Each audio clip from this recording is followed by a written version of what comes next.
कहानी की शुरुआत होती है हमारे मेन कैरेक्टर शाओ यान से, जो कि कह रहा होता है जिंदगी भर मैंने सबको प्यार दिया, लेकिन सबसे ज्यादा अपने डिसाइपल्स को। उन्हें स्ट्रांग बनाने के लिए मैंने अपना टाइम, नॉलेज, पावर सब कुछ दिया। मुझे पूरा यकीन था कि मेरे डिसाइपल्स दुनिया के सबसे बेस्ट हैं, इसलिए मैंने कभी होल्ड बैक नहीं किया। लेकिन वो विश्वास एक दिन टूट गया। कहते हैं जब लास्ट मोमेंट आता है लोग अपना असली फेस दिखाते हैं, और मैंने भी वही देखा। जब मैं आखिरी सांसें गिन रहा था तब उन्होंने मेरे साथ बिट्रेयल किया, मेरी सारी ताकत छीन ली और मुझे मरने के लिए छोड़ दिया। लेकिन कहते हैं ना, किसी के साथ इतना क्रूअल मत बनो कि खुद गॉड्स भी उस पर तरस खा जाए, और शायद गॉड्स को मुझ पर तरस आ गया। जब सब खत्म हो चुका था तभी मुझे एक ऐसी पावर मिली जिसने मुझे इनविंसिबल बना दिया। अब मैंने ठान लिया है कि मैं अपना रिवेंज लूंगा, और वो ऐसा रिवेंज होगा कि कोई भी डिसाइपल अपने मास्टर से बिट्रे करने का सोच भी ले तो दूर से ही मेरे नाम से डर के मारे कांप उठे।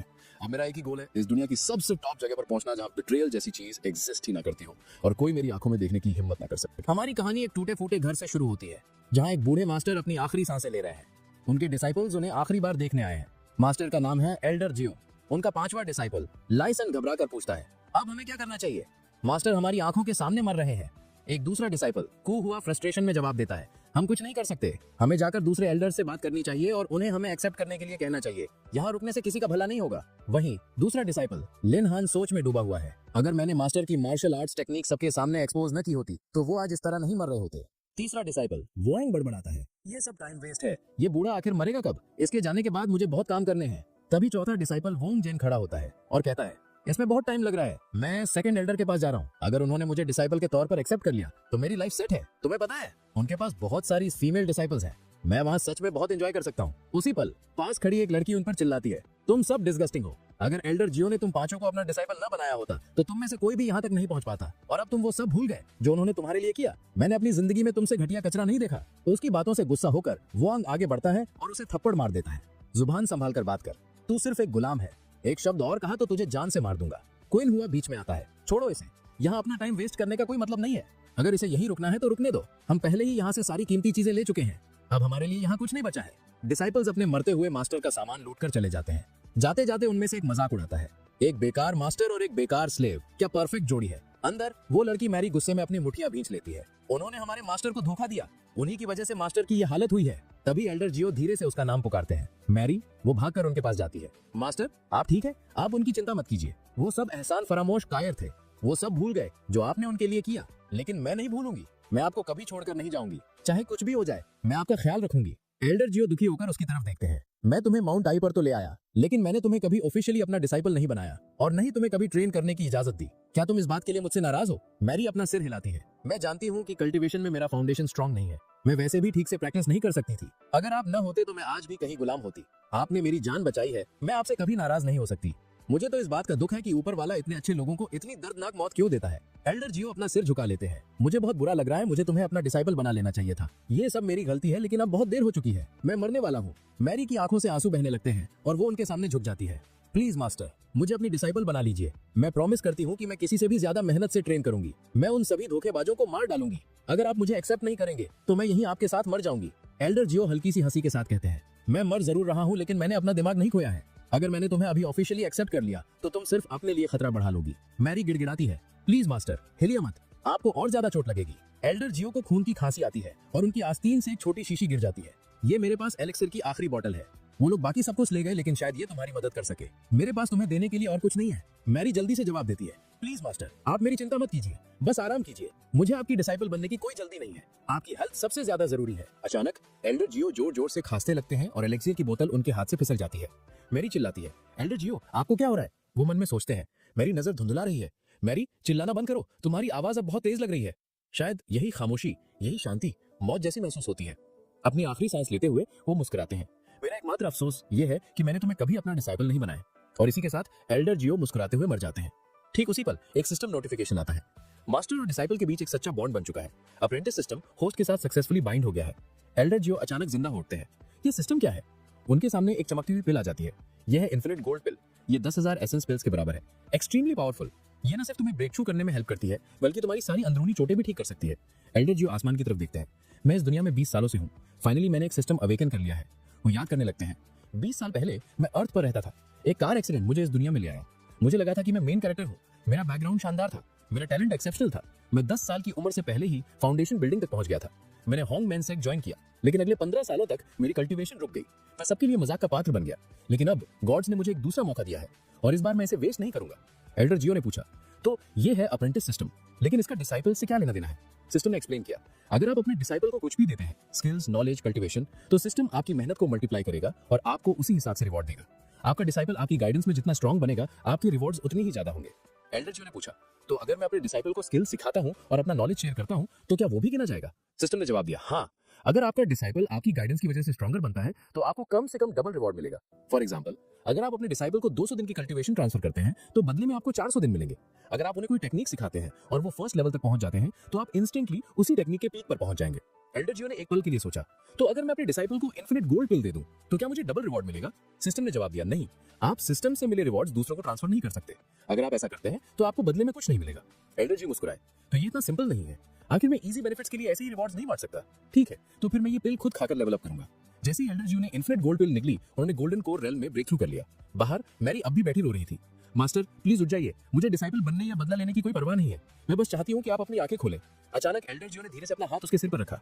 आज से तुम मेरी डिसाइपल हो, और एक बात याद रखना, अगर तुम कभी बदला लेने की सोचो, तो ये श्योर करना कि वो इतना खौफनाक हो कि तुम्हारे दुश्मन की रूह कांप जाए। सीन शिफ्ट होता है वुआंग पर, जो होंगमैन सेक्ट के छठे पीक पर पहुंच चुका था। उसने एल्डर वोंग के पास जाकर कहा, प्लीज मुझे अपना डिसाइपल बना लीजिए, बदले में मैंने एल्डर जियाओ से जो भी सीक्रेट सीखे हैं वो सब मैं आपको दे दूंगा। मैं आपके लिए एक गिफ्ट भी लाया हूँ। एल्डर वोंग ने स्क्रॉल लिया और बड़बड़ाया। एल्डर जियाओ के पास सच में टैलेंटेड डिसाइपल्स थे। बड़े अफसोस की बात है, होंगमैन सेक्ट के महानतम जीनियसेस में से एक इतनी पैथेटिक मौत मरा। फिर उसने कहा, अगर तुम मेरा डिसाइपल बनना चाहते हो, तो तुम्हें एक टास्क पूरा करना होगा। ये लो, ये लॉ एनफोर्समेंट रूलर लो, इससे तुम किसी के स्पिरिचुअल रूट्स निकाल सकते हो। जाओ और एल्डर जियाओ के स्पिरिचुअल रूट निकाल लाओ। ये कर दो और मैं तुम्हें अपना डिसाइपल मान लूंगा, लेकिन सावधान रहना, एक बार जब खून इस रूलर पर लग जाता है, तो बिना किसी स्पेशल टेक्निक के उसे हटाना लगभग इम्पॉसिबल है। वोंग ने कॉन्फिडेंस से सिर हिलाया। आप चिंता मत कीजिए एल्डर वोंग, चाहे कुछ भी हो जाए, मैं ये मिशन पूरा करूंगा। ठीक तभी एक अटैक ने वोंग को जोर से हिट किया, जिससे वो बुरी तरह घायल हो गया। लॉ एनफोर्समेंट रूलर गलती से उसी के शरीर में धंस गया। दर्द से चिल्लाते हुए वोंग चीखा, नहीं, ये नहीं हो सकता, मेरी कल्टीवेशन जर्नी तो अभी शुरू भी नहीं हुई और मैं यही मरने वाला हूँ। अचानक एल्डर वोंग गरजा, किसकी हिम्मत हुई दखल देने की? आसमान में एल्डर जियाओ और मेरी दिखाई दिए। एल्डर जियाओ ने उसे घूरते हुए कहा, एल्डर वोंग, अगर तुम्हें मेरे स्पिरिचुअल रूट्स चाहिए थे, तो तुम खुद क्यों नहीं आए? क्या तुम्हारे अंदर इतनी भी हिम्मत नहीं है? एल्डर वोंग घबरा कर हंसा। एल्डर जियाओ, आप इतने गुस्से में क्यों हैं? मैं तो बस आपके डिसाइपल के साथ मजाक कर रहा था। मन ही मन एल्डर वोंग घबरा रहा था। उसे तो मर जाना चाहिए था, लेकिन वो यहाँ जिंदा है और पहले से भी ज्यादा पावरफुल।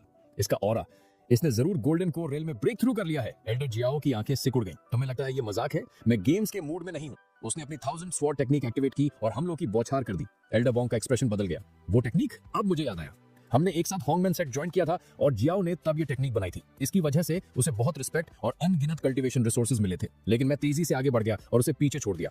हमने उस पर कितने रिसोर्सेज वेस्ट किए जिसे हम ट्रैश समझते थे। एल्डर वोंग ने शांत रहने की कोशिश की। इतना गुस्सा होने की जरूरत नहीं है, तुम वैसे भी मुझे नुकसान नहीं पहुंचा सकते। मैं पहले ही गोल्डन कोर रेल्म के दूसरे लेवल पर पहुंच चुका हूं। अगर हम लड़ते भी हैं, तो तुम मुझे हरा नहीं पाओगे। लेकिन इससे पहले कि वो अपनी बात पूरी करता, 1000 स्वॉर्ड टेक्निक ने उसकी डिफेंसिव शील्ड तोड़ दी। एल्डर वोंग ने अविश्वास में सोचा, ये कैसे पॉसिबल है? एल्डर जियाओ ने ठंडे अंदाज में कहा, इतनी कमजोर पावर के साथ तुम्हारी हिम्मत कैसे हुई मुझे चैलेंज करने की? तुम यहाँ से जिंदा नहीं जाओगे। एल्डर वोंग मुस्कुराया, वो तो हम देखेंगे। उसने मुश्किल से एक और बार बचाया और सोचा, ये कैसी पावर है? ऐसा लग रहा है जैसे वो पहले ही गोल्डन कोर रेल्म के तीसरे लेवल पर पहुंच गया है। मैं उसका सामना नहीं कर सकता। तभी एल्डर जियाओ ने उसकी बाह पर वार किया, जिससे खून बहने लगा। एल्डर वोंग चीखा, तुम मुझे मार नहीं सकते। अगर तुमने ऐसा किया तो सेक्ट तुम्हारा पीछा करेगी। एल्डर जियाओ ने जवाब दिया, अच्छा चलो देखते हैं कि सेक्ट तुम्हारे जैसे धोखेबाज को मारने के बाद क्या करती है। ये समझते हुए कि वो और मुकाबला नहीं कर सकता, उसने सोचा कि इससे बचने का कोई रास्ता नहीं है। उसने अपनी फाइनल टेक्निक एक्टिवेट की और जियाओ के हमलों को रोकने के लिए एक पावरफुल स्पेल शील्ड बुला ली। एल्डर वोंग ने मन में सोचा, ये एक मिथिकल ग्रेड आइटम है और मैं इसे सिर्फ 3 बार इस्तेमाल कर सकता हूँ। सबसे बुरी बात यह है कि ये आखिरी यूज है। मैंने इसे अपने नैंसेंट सोल रेल में ब्रेक थ्रू के दौरान खुद को बचाने के लिए रखा था, लेकिन आज मुझे इसका इस्तेमाल करना पड़ा। एल्डर जियाओ ने कहा, लगता है तुमने इन सालों में काफी दौलत कमाई है, तभी तुम्हारे पास इतने पावरफुल खजाने हैं। लेकिन चलो मैं तुम्हें अपनी कुछ टेक्निक्स दिखाता हूँ। इसी के साथ उसने एक जबरदस्त हमला किया। एल्डर वोंग चिल्लाया, तुम्हारी हिम्मत कैसे हुई मुझ पर हमला करने की? एल्डर जियाओ ने मजबूती से जवाब दिया, क्यों नहीं, मैं तुमसे ज्यादा स्ट्रॉन्गर हूँ। एल्डर जियाओ के हमले का फोर्स इतना जबरदस्त था कि एल्डर वोंग का मिथिकल ग्रेड आर्टिफैक्ट चकनाचूर हो गया, जिससे एक बड़ा धमाका हुआ और उनके नीचे की जमीन फट गई। एल्डर वोंग के कपड़े चिथड़े हो गए और वो गिड़गिड़ाने लगा, प्लीज और पास मत आना, मुझे बख्श दो। एल्डर जियाओ ने ठंडे अंदाज में कहा, तो तुम्हारा मिथिकल आर्टिफैक्ट आखिर में तुम्हारी मदद नहीं कर पाया। फिर उसने समझाना शुरू किया, इस दुनिया में मैजिकल आइटम्स 5 लेवल्स में बंटे हुए हैं, ह्यूमन, मिथिकल, अर्थली, हेवनली और सबसे पावरफुल इमॉर्टल ग्रेड। हर लेवल के अंदर 4 टीयर्स होते हैं, लोअर, मिडिल, अपर और एब्सोल्यूट। एक ऑर्डिनरी सेक्ट में एक मिथिकल ग्रेड आइटम भी बेहद कीमती होता है। कभी कभी ये पूरी जगह का सबसे बड़ा खजाना होता है। मैंने कभी नहीं सोचा था कि तुम्हारे पास इतनी रेयर चीज होगी एल्डर वोंग, लेकिन कोई बात नहीं, तुम्हारी कहानी यहीं खत्म होती है। इन शब्दों के साथ एल्डर जियाओ ने आखिरी बार करने की तैयारी की, लेकिन ठीक तभी एक आवाज चिल्लाई, एल्डर जियाओ प्लीज थोड़ा रहम कीजिए। एक शख्स सही समय पर पहुंचा और एल्डर वोंग को जानलेवा हमले से बचा लिया। एल्डर जाओ ने पूछा, किसकी हिम्मत हुई मुझे रोकने की? वो जैनी था, होंगमैन सेक्ट का सेक्ट मास्टर। उसने कहा, एल्डर जाओ, आप इतने गुस्से में क्यों हैं? सेक्ट के मेंबर्स के बीच लड़ना मना है। अगर आप ऐसे ही करते रहे तो आपको सेक्ट से निकाल दिया जाएगा। एल्डर जाओ ने अपना हाथ पीछे खींचा और अपनी टेक्निक डीएक्टिवेट कर दी। जमीन पर रेंगते हुए एल्डर वोंग ने गुहार लगाई, लीडर आप आखिर आ ही गए, प्लीज मुझे इंसाफ दिलाइए। इस पागल ने अभी अभी मेरे डिसाइपल को मार डाला और मुझे भी मारने वाला था। एल्डर वोंग ने मन ही मन सोचा और मुस्कुराया। अब जबकि लीडर यहाँ है, जाओ मुझे हाथ भी नहीं लगा सकता। लेकिन उसके शौक के लिए जिंगी ने उसे जोरदार थप्पड़ मारा और चिल्लाया, अपनी बकवास अपने तक ही रखो। फिर उसने सख्ती से कहा, एल्डर वोंग मेरे साथ जजमेंट हॉल चलो, हम तय करेंगे कि कौन यहाँ रहने के लायक है और कौन नहीं। एल्डर वोंग गिड़गिड़ाया, प्लीज मुझे माफ कर दीजिए। लेकिन जिंगी जाओ की तरफ मुड़ा और मुस्कुराया, कांग्रेचुलेशंस जाओ, तुमने आखिर अपना ब्रेक थ्रू कर ही लिया। तुम्हें गोल्डन कोर रेल में देखकर मुझे सच में बहुत खुशी हुई। एल्डर जाओ ने हल्का सा झुककर कहा, थैंक यू लीडर, अगर आज मैंने ब्रेक थ्रू नहीं किया होता तो मैं उस धोखेबाज के हाथों मारा जाता और शायद सेक्ट से भी निकाल दिया जाता। एल्डर वोंग ने अब भी खुद को डिफेंड करने की कोशिश की। मैंने कहा ना कि एक मिसअंडरस्टैंडिंग थी, वो तो एक मजाक भी नहीं सह सकता। आप जो भी सजा देंगे मुझे मंजूर है, लेकिन प्लीज ऐसी बातें कहना बंद कीजिए जो सच नहीं है। एल्डर जाओ ने ठंडे अंदाज में जवाब दिया, तुम लकी हो कि लीडर आ गए, वरना मैं तुम्हारे टुकड़े टुकड़े कर देता। तुम सिर्फ उन्हीं की वजह से जिंदा हो। फिर उसने वोंग को घूरते हुए कहा, लेकिन वो धोखेबाज, वो इतना लकी नहीं होगा। मैंने एक मास्टर के तौर पर उसे अपना सब कुछ दिया और उसने मुझे धोखा दिया। वो आज यहाँ मुझे मारने के इरादे से आया था। उसके जैसा इंसान कल्टीवेट करने के लायक नहीं है, उसे सेक्ट से निकाल देना चाहिए। उसने ऐलान किया, आज के बाद वोंग को सेक्ट के अंदर एक कदम भी रखने की इजाजत नहीं है। जिंगी एल्डर जाओ की तरफ मुड़ा और बोला, चूंकि तुम उसके डिसाइपल हो तो उसकी किस्मत का फैसला करना तुम्हारा हक है। अचानक मेरी आगे आई और बोली, मास्टर आपको अपने हाथ गन पे करने की जरूरत नहीं है, इस कचरे को मैं खुद संभाल लूंगी। वो आंगर जा, मैं भले ही कमजोर हूं लेकिन इतना भी पैथेटिक नहीं कि तुम जैसे कचरे को मार ना सकूं। उसने मेरी पर हमला किया लेकिन उसने बड़ी आसानी से उसका हमला नाकाम कर दिया। शॉक्ड होकर वोंग चिल्लाया, ये कैसे पॉसिबल है? तुम तो यूजलेस थी, तुमने 1000 स्वॉर्ड टेक्निक कैसे सीखी? एल्डर जियो उसे देख रहे थे और सोच रहे थे ये कोई ट्रैश नहीं है। लेकिन कुछ दिन पहले सब कुछ बदल गया था। 3 दिन पहले एल्डर जियो मैरी के स्टैट्स चेक कर रहे थे। वो हैरानी से बड़बड़ाए, इसके पास तो इननेट स्वॉर्ड बॉडी है। मैरी ने पूछा, मास्टर इसका क्या मतलब है? एल्डर जियो मुस्कुराए, इसका मतलब है कि तुम गिफ्टेड हो, तुम तलवारबाजी सीख सकती हो। ये दिखाने के लिए उन्होंने एक ही बार में एक विशाल पेड़ को काट दिया और कहा, यही वो टेक्निक है जिसमें तुम्हें मास्टरी हासिल करनी है। इसका इस्तेमाल वोंग को हराने के लिए करना। वो तुरंत 1000 स्वॉर्ड टेक्निक की ट्रेनिंग करने लगी। एल्डर जियो की गाइडेंस की वजह से उसने जल्द ही 1000 स्वॉर्ड टेक्निक सीख ली। सिस्टम ने एल्डर जियो को रिवॉर्ड के तौर पर हेवनली स्लेइंग टेक्निक दी, जो एक top tier mythical level skill थी। एल्डर जियो ने उसे देखकर सोचा, ये कोई ट्रैश नहीं है, मेरे लिए असली खजाना तो यही है। वापस प्रेजेंट में मेरी ने वोंग की छाती पर पैर रखा और कहा, मास्टर ने तुम्हें ये टेक्निक कई दिनों तक सिखाई, फिर भी तुम इसे मास्टर नहीं कर पाए। असली ट्रैश तो यहाँ तुम हो। वोंग गिड़गिड़ाया, प्लीज ऐसा मत करो। लेकिन मेरी ने उसकी मिन्नतें इग्नोर कर दी और लॉ एनफोर्समेंट रूलर सीधे उसके शरीर में घोंप दिया, जिससे उसके इंटरनल रूट्स तबाह हो गए। वो एल्डर जियो की तरफ मुड़ी और बोली, मास्टर मैंने उसका स्पिरिचुअल रूट डिस्ट्रॉय कर दिया है, प्लीज इसे वेरीफाई कर लीजिए। एल्डर जियो ने उसे यकीन दिलाया, चिंता मत करो, मैं इसे चेक कर लूंगा। जिंगी बीच में आया और बोला, एल्डर जियो आपने धोखेबाज को सजा दे दी है, मैं एल्डर वोंग को यहाँ से ले जाकर बाकी सिचुएशन हैंडल कर लूंगा। लेकिन एल्डर जियो आगे बढ़े और पूछा, किसने कहा कि तुम बस यूं ही जा सकते हो? जिंगी ने तेवर चढ़ाए, ये तुम क्या कह रहे हो? तुमने मुझसे प्रॉमिस किया था कि तुम उसकी जान नहीं लोगे। एल्डर जियो हंसा, मैंने कहा था कि मैं उसकी जान बख्श दूंगा, लेकिन मैंने ये कभी नहीं कहा कि मैं उसे मुफ्त में जाने दूंगा। अगर उसे यहाँ से जाना है तो उसे कीमत चुकानी पड़ेगी। तभी एल्डर वोंग हंस पड़ा और बोला कि वो समझ गया कि एल्डर जियो क्या कहना चाह रहे हैं। एक कड़वी मुस्कान के साथ उसने एक थैली आगे बढ़ाई और बताया कि इसमें उसकी सारी दौलत है, उसके हिसाब से ये जरूरत से ज्यादा होनी चाहिए। एल्डर जियो ने थैली एक्सेप्ट किया और कमेंट किया कि एल्डर वोंग एक समझदार आदमी है। उसने इस उदार तोहफे के लिए उसे थैंक यू कहा और बोला कि इसकी सराहना की जाती है। फिर वो मेरी की ओर मुड़ा और कहा कि अब चलने का समय हो गया है। जैसे ही वे जाने लगे, मेरी ने अपने मास्टर की तारीफ की और कहा कि उन्होंने सब कुछ बहुत बढ़िया तरीके से हैंडल किया है। एल्डर जियो ने भी तारीफ लौटाते हुए कहा कि उसने भी उतना ही अच्छा काम किया है। फिर उन्होंने उसे सलाह दी कि वो आज का दिन छुट्टी ले और आराम करे, क्योंकि उनकी ट्रेनिंग अगले दिन से फिर शुरू होगी। जाते जाते एल्डर जियो पीछे मुड़ा और एल्डर वोंग से कहा कि वो अपना ख्याल रखे। लेकिन एल्डर वोंग अंदर ही अंदर गुस्से से उबल रहा था। उसने मन में सोचा कि एल्डर जियो आज जितना चाहे हंस ले, लेकिन जो कुछ हुआ उसके लिए वो उसे कभी माफ नहीं करेगा। अगले दिन 7th पीक पर एल्डर जियो को एल्डर वोंग का सामान एग्जामिन करते हुए देखा गया। उसने नोट किया कि कलेक्शन तो अच्छा खासा था, लेकिन ज्यादातर एलिक्सर्स गोल्डन कोर रेल्म की कल्टीवेशन के लिए थे। हालांकि इन रिसोर्सेज की क्वालिटी बस एवरेज ही थी। फिर उसे कुछ मिड ग्रेड टेक्निक्स मिली और उसने कमेंट किया कि उनमें से एक सॉलिड प्राइमरी फाउंडेशन बनाने के लिए यूजफुल हो सकती है। एक सॉर्ड और बॉटल को साइड रखते हुए उसने कहा कि ये एल्डर वोंग के सबसे वैल्यूएबल आइटम्स थे। हालांकि सच तो ये था कि वे उसके लिए कुछ खास यूजफुल नहीं थे। उसने डिसाइड किया कि इन्हें मैरी को देना बेहतर रहेगा और मन ही मन सोचने लगा कि जब बात असली खजानों की आती है तो सिस्टम हमेशा बेस्ट वाले ही देता है। इंस्पेक्शन जारी रखते हुए एल्डर जियो को स्पेशल स्टोन्स का एक बड़ा ढेर मिला। वो बड़बड़ाया, एक लो लेवल एल्डर माने जाने के हिसाब से एल्डर वोंग के पास 100 से ज्यादा स्पेशल स्टोन्स थे। ये तभी पॉसिबल है जब उसने दूसरों को लूटा हो, वरना वो इतनी दौलत जमा कर ही नहीं सकता था।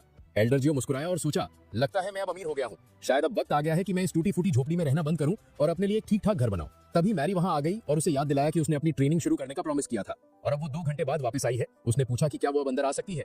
एल्डर जियो ने उसका स्वागत किया और उसे अपने बगल में बैठने को कहा। इसके बाद उसने कल्टीवेशन रेल्म्स के बारे में समझाना शुरू किया। उसने कहा कि पहला पोस्ट नेटल रेल्म है, उसके बाद इनेट रेल्म, फिर की रिफाइनिंग रेल्म और फिर गोल्डन कोर रेल्म जो कि उसका करंट लेवल था। इसके ऊपर nascent soul realm, separation realm और इंटीग्रेशन रेल्म थे। इनके भी आगे मयान रेल्म और सबसे टॉप पर ट्रांसेंडेंस रेल्म था। उसने समझाया कि इनमें से हर एक रेल्म 10 लेवल्स में डिवाइडेड है।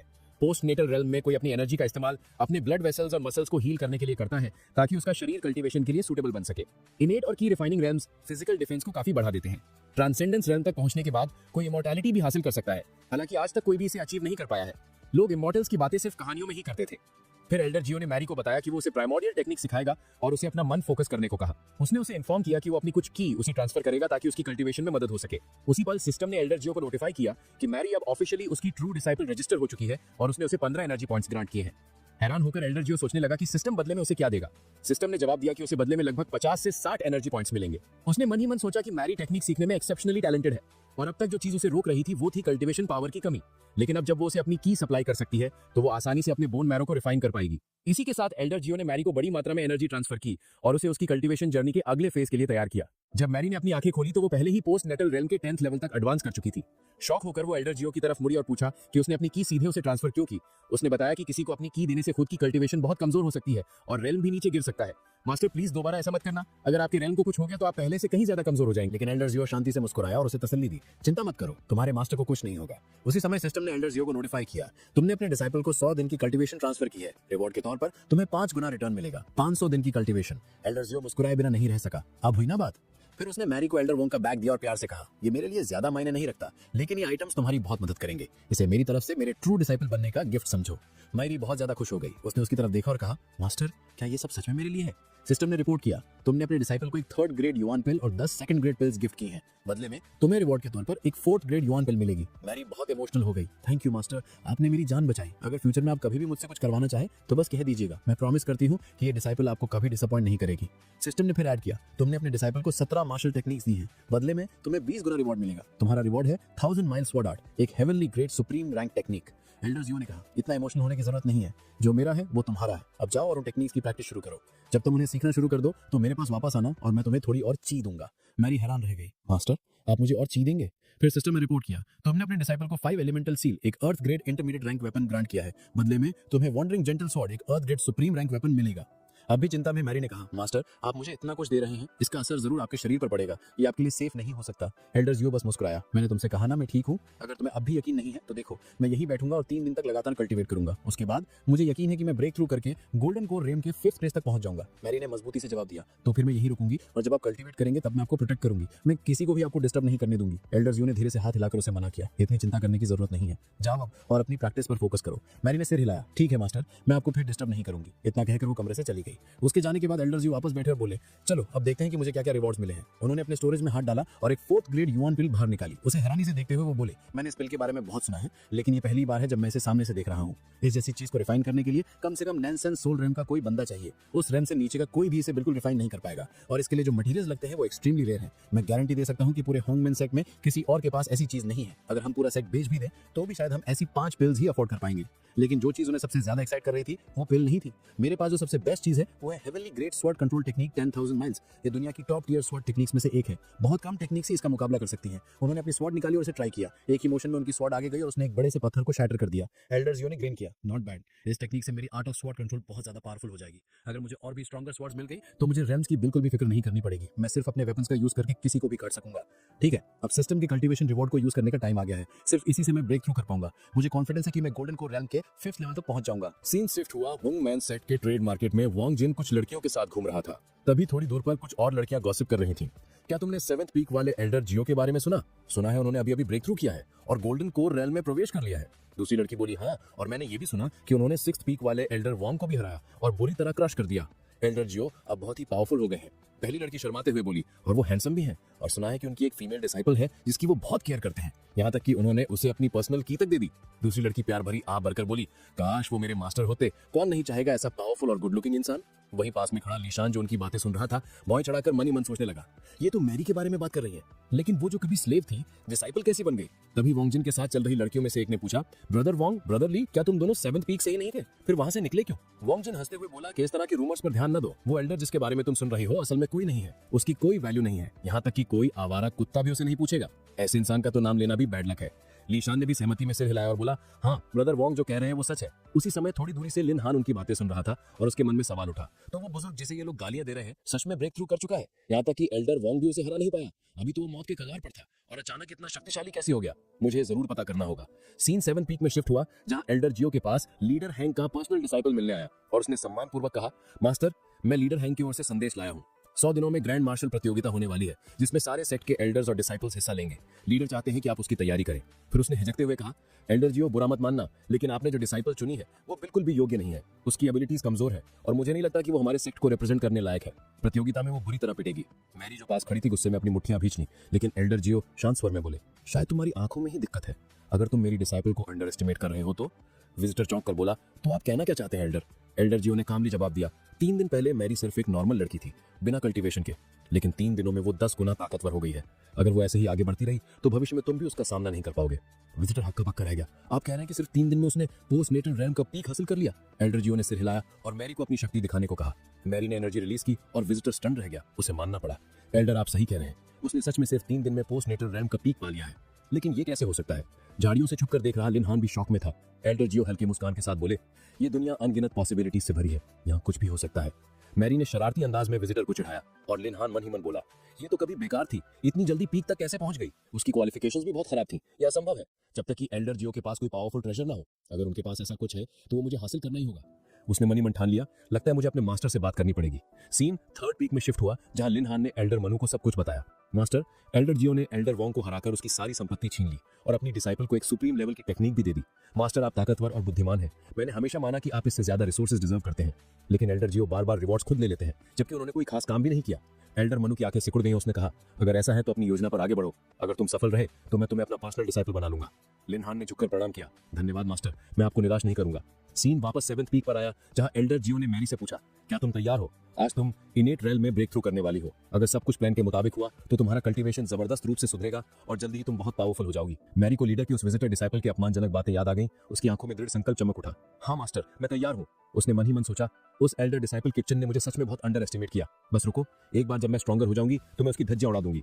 इस बीच एल्डर जियो सोच रहे थे, लीडर के प्रभाव में वो किचन पूरी तरह बिगड़ गया है, लेकिन शायद ये अच्छा ही हुआ।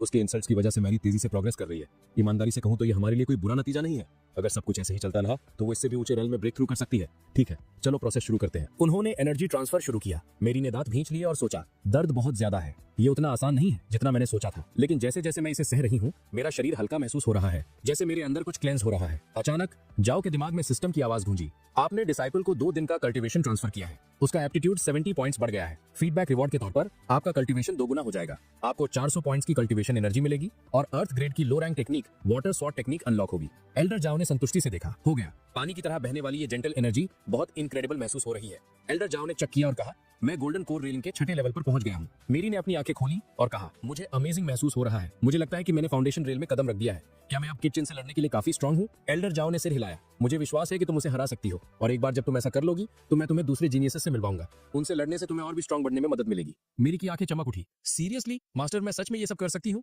तभी किसी ने दरवाजा खटखटाया। बाहर से एक डिसाइपल ने आवाज लगाई, एल्डर जाओ, आपका डिसाइपल गंभीर रूप से घायल पाया गया है, वो आपके इलाज के लिए मेडिसिनल वैली में जड़ी बूटियां लेने गया था, कृपया जल्दी आइए। एल्डर जाओ ने भौहें सिकोड़ी, कुछ तो गड़बड़ है, वो जरूर कुछ प्लान कर रहा है।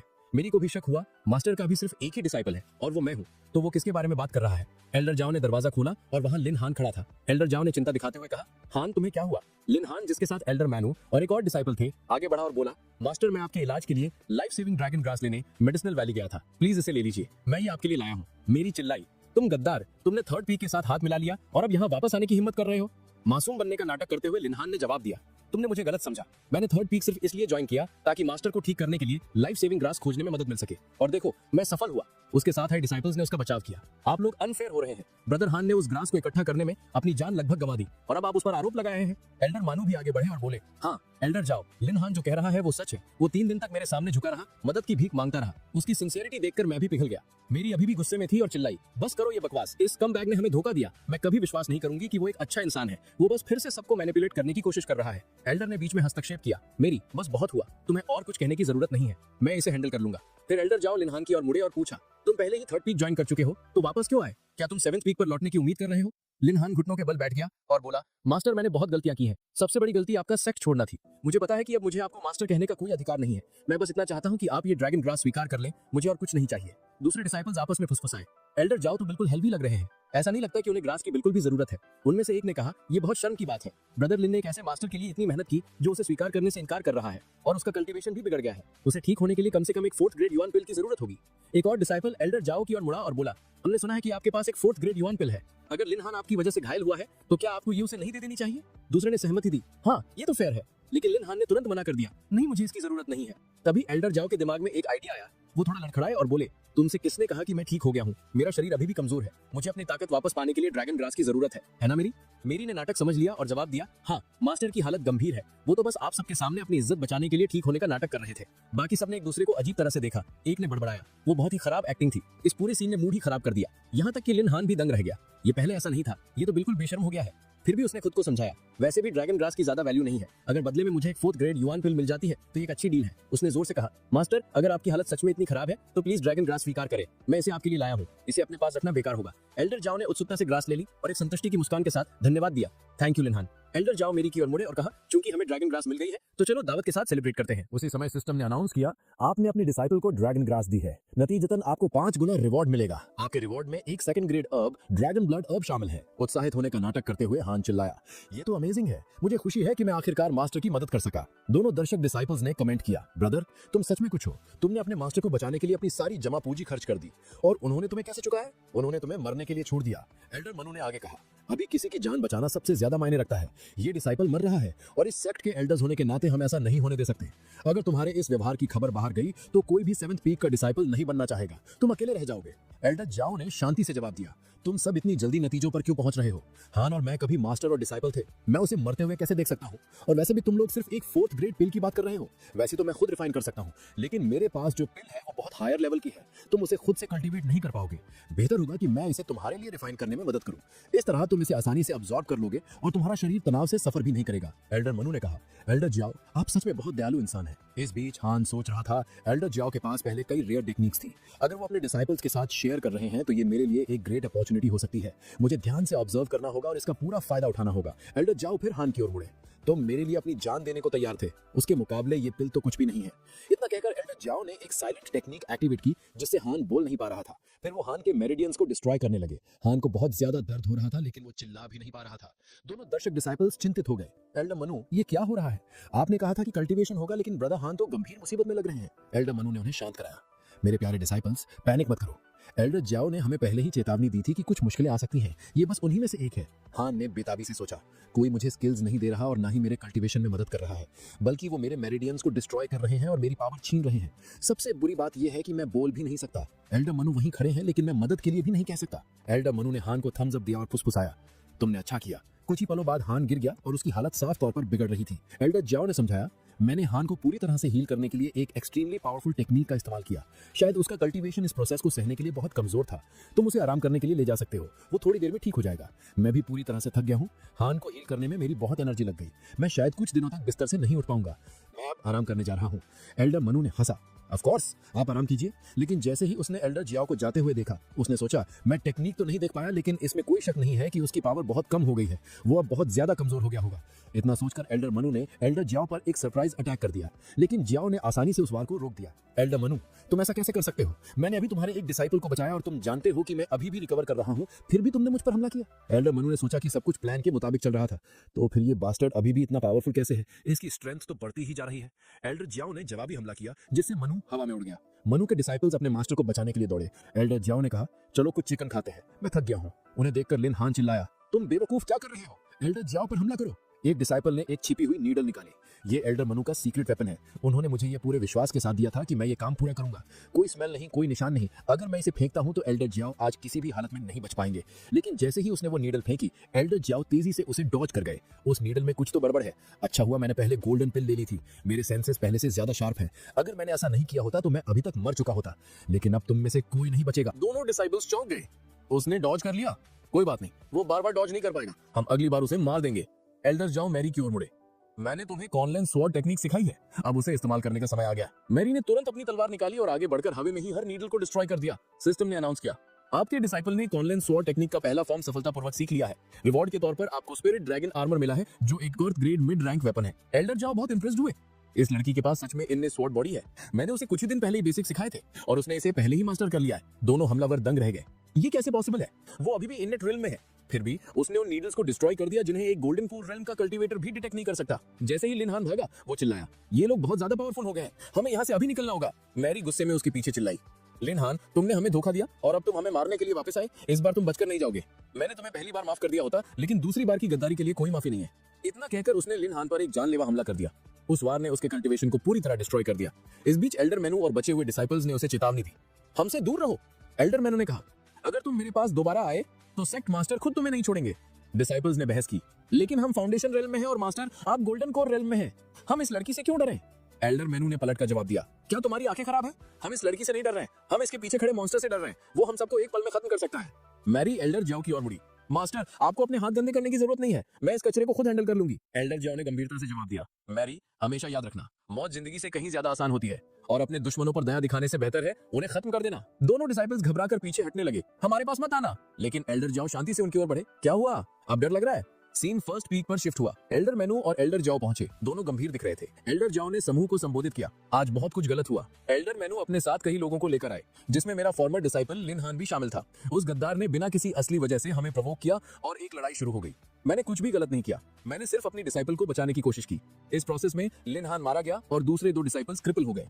मुझे उम्मीद है कि सेक्ट ये समझेगा और हमें पनिश नहीं करेगा। सेक्ट लीडर जिंगजी ने ठंडाई से जवाब दिया, एल्डर जाओ तुम पहली बार नहीं कर रहे हो। तुमने कुछ दिन पहले वॉन्ग को मारा और अब लिनहान। मैं समझता हूँ कि उन्होंने तुम्हें धोखा दिया, लेकिन तुम अपनी मर्जी से लोगों को नहीं मार सकते। अगर ये चलता रहा तो मैं तुम्हारे एक्शंस को डिफेंड नहीं कर पाऊंगा। एल्डर जाओ ने अपना सिर झुका लिया, सेक्ट लीडर प्लीज मुझे माफ कर दीजिए, मैं मानता हूँ कि मैंने गलती की, ऐसा दोबारा नहीं होगा। एल्डर मेनू ने गुस्से से बीच में टोका, सेक्ट लीडर उसने मेरे डिसाइपल्स को मार डाला और आप एक शब्द भी नहीं कह रहे हैं। सब जानते हैं कि आपका एल्डर जाओ के प्रति कितना पक्षपात है।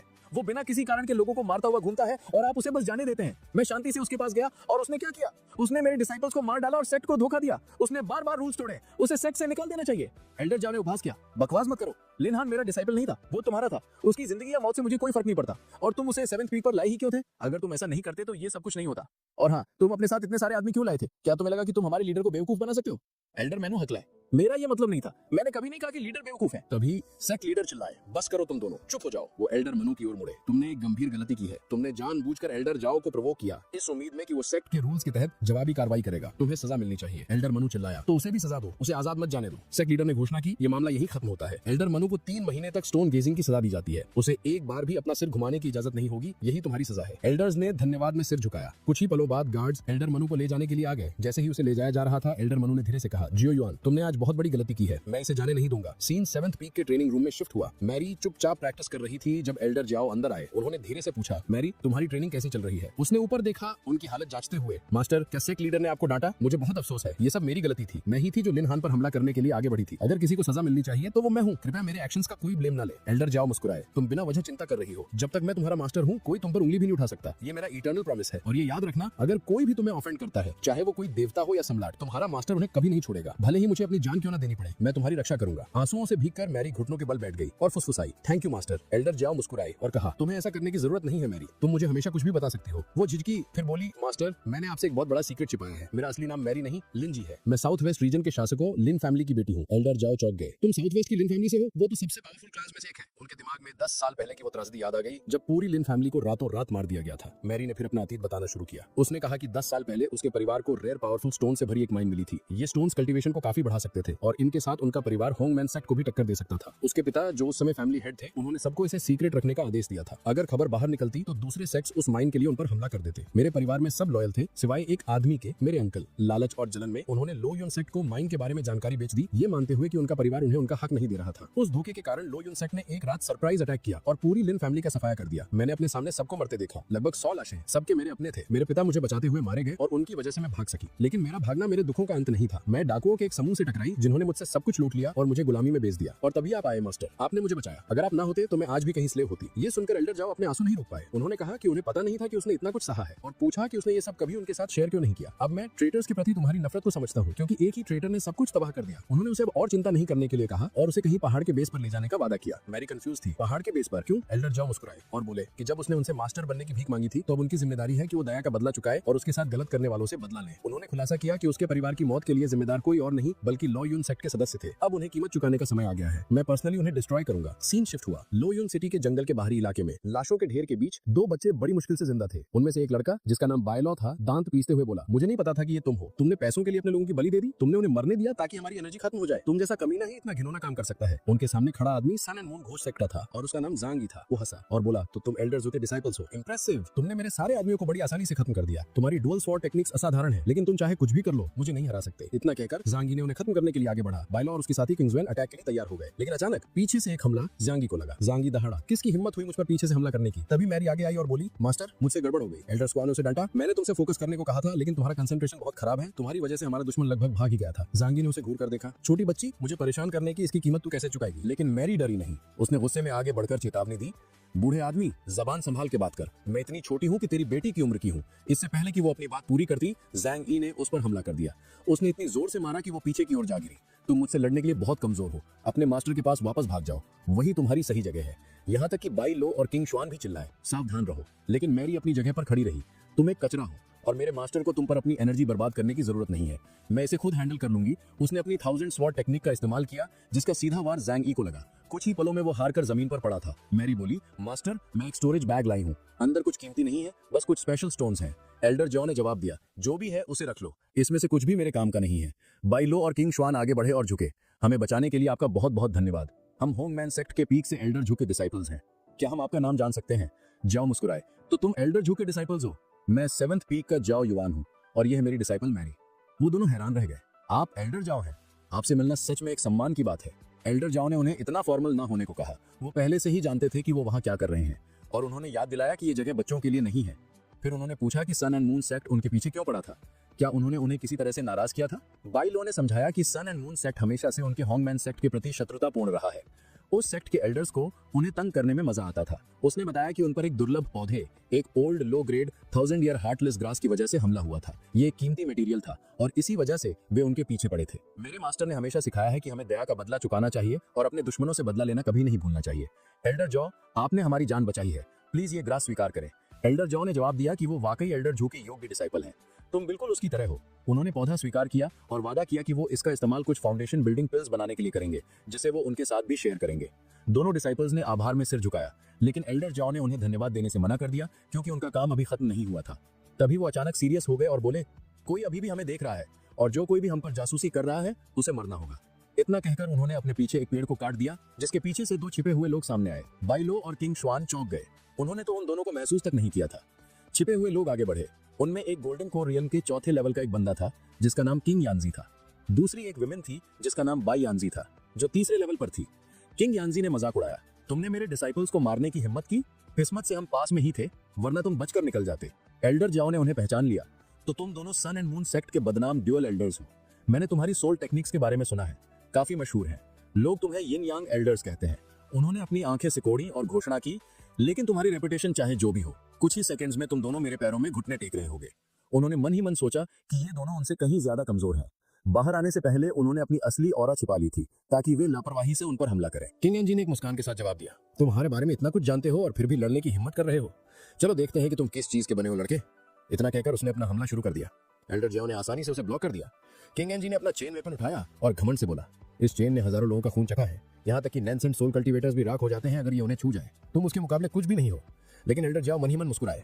इस बेवकूफ ने अभी अभी अपना सबसे बड़ा सीक्रेट बता दिया, मुझे बस चेन को छूना नहीं है। अचानक भयानक कंकाल जैसे हाथ निकले और उन्होंने एल्डर जियाओ को पकड़ लिया। बाई एनजी एक हथौड़ा लेकर आगे बढ़ी जिसमें हजारों फंसी हुई आत्माएं थी। अब जब मैंने तुम्हें पकड़ लिया है तो बचने का कोई रास्ता नहीं है।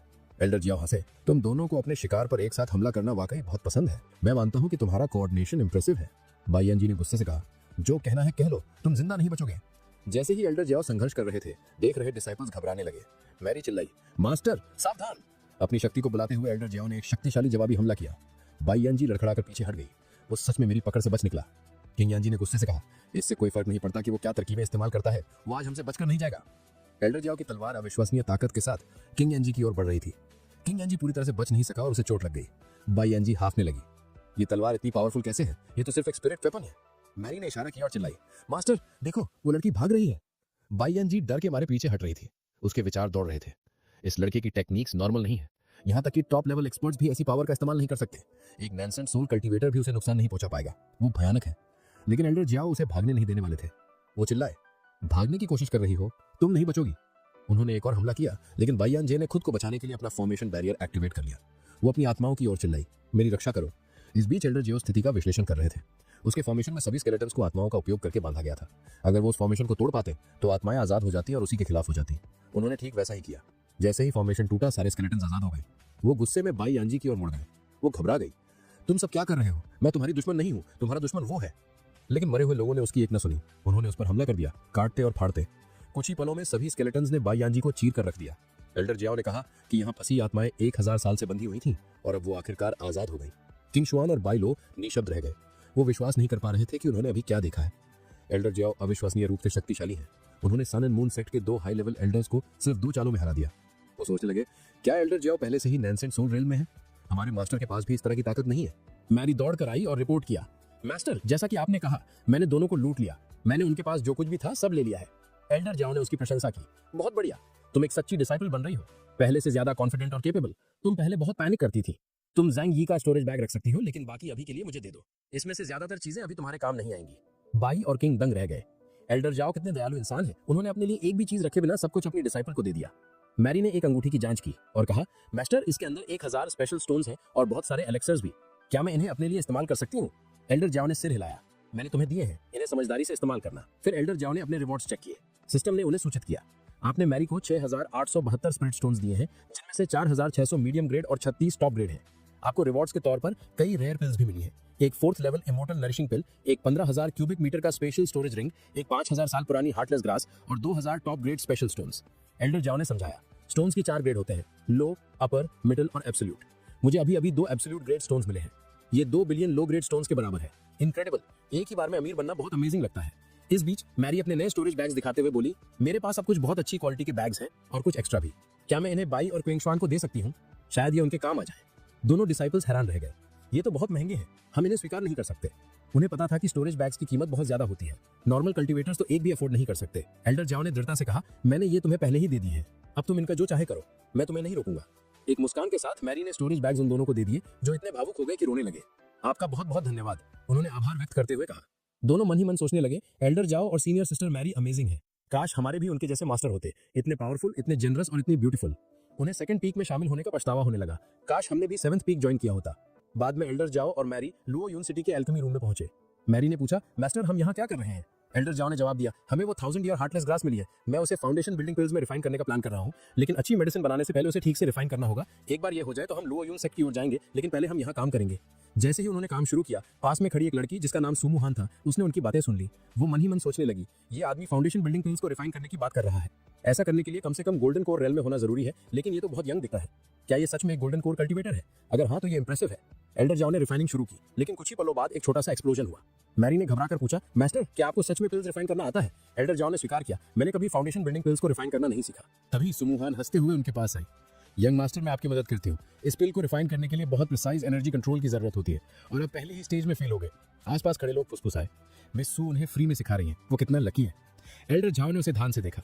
ये वुमेन एक सेकंड लेवल एल्केमिस्ट है। उन्होंने सोचा, मिस सू आपकी दया के लिए धन्यवाद, मैं आपको कॉम्पेंसेट करूंगा। जो भी मार्केट प्राइस है मैं आपको डबल दूंगा। सुमोहान बस मुस्कुराई और पिल को रिफाइन करने लगी। इस प्रोसेस से कमरा पावरफुल एनर्जी से भर गया। कुछ ही पलों बाद उसने कहा, हो गया। एल्डर जाओ ने पिल स्वीकार की और उसे रिवॉर्ड की पेशकश की, लेकिन उसने मना कर दिया, इसकी कोई जरूरत नहीं है, मैंने आपकी फ्री में मदद की। तभी कुछ लोग उनके पास से चिल्लाते हुए गुजरे, सेकंड फ्लोर पर चलो, ऑक्शन शुरू हो गया है, वहां एक अर्थ ग्रेड स्वॉर्ड की बोली लग रही है। सुमोहन ने कहा, मैं वहीं जा रही हूँ, मेरे साथ आने की जरूरत नहीं है, मैंने सच में आपकी फ्री में मदद की। एल्डर झाओ ने उसे देखते हुए सोचा, तो एक ऑक्शन चल रहा है जिसमें एक अर्थ ग्रेड स्वॉर्ड मिल रही है। उन्होंने मैरी की ओर देखा। उसके पास अभी तक अच्छा वेपन नहीं है, अब समय आ गया है कि मैं उसे एक दिलाऊं, और क्या पता ऑक्शन में और भी खजाने हों जो मैं उसके लिए खरीद सकूं। वो और स्ट्रॉन्गर होगी और मुझे भी फायदा होगा। एल्डर झाओ मेरी की ओर मुड़े। क्या तुम ऑक्शन में हिस्सा लेना चाहोगी? मैरी मुस्कुराई और बोली, ये तो मजेदार लग रहा है। वे टावर ऑफ हेवनली सीक्रेट्स के सेकंड फ्लोर पर गए जहां ऑक्शन पहले से ही चल रहा था। होस्ट ने घोषणा की, अगली चीज है एक 1000 साल पुराना आयरन वेब, एक्सट्रीमली स्ट्रॉन्ग। इसमें स्पिरिचुअल एनर्जी कोर जोड़ने के बाद ये एक powerful lower tier mystical weapon बन जाता है। शुरुआती बोली 30,000 लो ग्रेड स्पिरिचुअल स्टोन्स। उत्साहित होकर मैरी खड़ी हो गई और बोली, मैं 1,00,000 स्पिरिचुअल स्टोन्स की बोली लगाती हूँ। कमरे में हैरानी भरी आह गूंजी। कई कल्टीवेटर्स बड़बड़ाए, ये मास्टर डिसाइपल कहाँ से आए हैं? इन्होंने अब तक हर एक आइटम खरीद लिया है, हम एक भी बोली नहीं जीत पाए हैं। दूसरे ने कहा, वे बेसिक चीजों के लिए भी ज्यादा पैसे दे रहे हैं, हम उनकी बोलियों का मुकाबला नहीं कर सकते। वे जरूर बहुत अमीर होंगे। इस बीच सुमुहान भीड़ में से देख रही थी और वो साफ तौर पर स्ट्रेस लग रही थी। होस्ट ने अगली चीज पेश की, ये एक हाई ग्रेड ट्रेजर है जिसे कोर फायर लोटस के नाम से जाना जाता है। इसकी क्वालिटी असाधारण है। शुरुआती कीमत 1 million low grade spiritual stones. सुमुहान का चेहरा गंभीर हो गया। मुझे वो लोटस हर हाल में चाहिए, मैं यहाँ इसी वजह से आई हूँ। तभी मेरी फिर से खड़ी हो गई और चिल्लाई, मैं 2 मिलियन दूंगी। सुमुहान का दिल डूब गया। मेरे पास तो इतने पैसे भी नहीं है, मैं कैसे कम्पीट कर सकती हूँ? कमरे में दूसरे लोग आपस में फुसफुसाने लगे। ये एक अच्छी चीज है जरूर, लेकिन इतनी भी स्पेशल नहीं है। ये लोग कीमतें इतनी बढ़ा रहे हैं कि कोई और कुछ खरीद ही नहीं पा रहा है। बोली खत्म हुई और ऑक्शनियर ने कहा, congratulations, core fire lotus front row में बैठी यंग लेडी को जाता है। मेरी बहुत खुश लग रही थी, ये ब्यूटीफुल है। सुमोहन को एहसास हुआ कि जिन्होंने अभी लोटस खरीदा है वे वही लोग हैं जिन्होंने उनकी एल्केमी रूम में मदद की थी। क्या मुझे जाकर उनसे लोटस मांगना चाहिए? क्या वो मुझे देंगे भी? वे धीरे धीरे आगे बढ़ी। मैरी ने उसे देखा और कहा, अरे ये तो वही लेडी नहीं है जिसने हमें पिल रिफाइन करने में मदद की थी। सुमोहन ने सम्मान से सिर झुकाया। यंग मास्टर, मेरा नाम सुमोहन है। मेरे पिता कभी एक पावरफुल कल्टीवेटर थे, लेकिन कल्टीवेशन के दौरान एक गलती से उनका दांटियान डिस्ट्रॉय हो गया। उन्हें बचाने का एकमात्र तरीका कोर फायर लोटस है। मैं आपसे भीख मांगती हूँ, क्या आप ये मुझे दे सकती हैं? मैं आपको इसके लिए पैसे दूंगी। अगर आप लोटस दे देंगी तो मैं आपकी दया चुकाने के लिए कुछ भी करूंगी। आप जो भी कहेंगी मैं करूंगी, बस कृपया मेरे पिता को बचा लीजिए। मैरी एल्डर झाओ की ओर मुड़ी और धीरे से पूछा, मास्टर हमें क्या करना चाहिए?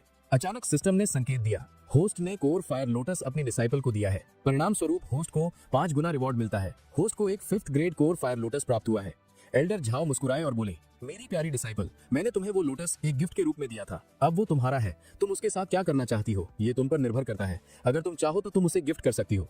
मेरी गर्मजोशी से मुस्कुराई, मास्टर आप सच में सबसे अच्छे हैं। वो सुमोहान की ओर मुड़ी, ऑफ कोर्स मैं अपनी बहन की मदद करूंगी। तभी एक कोड़े का हमला उनकी ओर आया। मैरी ने उसे ब्लॉक किया और चिल्लाई, किसकी हिम्मत हुई हम पर हमला करने की? भीड़ में हलचल मच गई।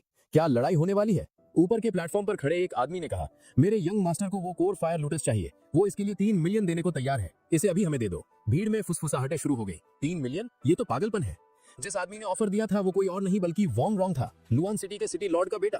वोंग रोंग घमंड से खड़ा हुआ और बोला, इतनी खूबसूरत लेडी के लिए 3 मिलियन कुछ भी नहीं है, मैं कोई भी कीमत चुकाऊंगा। सुमोहान का चेहरा चिंतित हो गया। फिर से ये कमीना। मैरी की आंखें सिकुड़ गईं। यहाँ कुछ तो गड़बड़ लग रही है। एक कोने में कुछ आदमी फुसफुसा रहे थे, क्या वो सिटी लॉर्ड का बेटा नहीं है? वो फिर से सुमोहान को परेशान करने आया है? हाँ, जब से वो अपने परिवार की हेड बनी है ये बास्टर्ड उसे परेशान कर रहा है। मुझे सुमोहान के लिए बुरा लगता है। वो इतनी दयालु और मासूम लड़की है, लेकिन ये बदमाश उसे अकेला नहीं छोड़ेगा और हम कुछ कर भी नहीं सकते। वो सिटी लॉर्ड का बेटा है। घमंडी नौकर चिल्लाता रहा, अरे आम लोगों, क्या तुम सुन नहीं सकते? मेरे यंग मास्टर तुमसे वो लोटस खरीदना चाहते हैं, तुम उन्हें इग्नोर क्यों कर रहे हो? क्या तुम खुद को बहुत बड़ा समझते हो?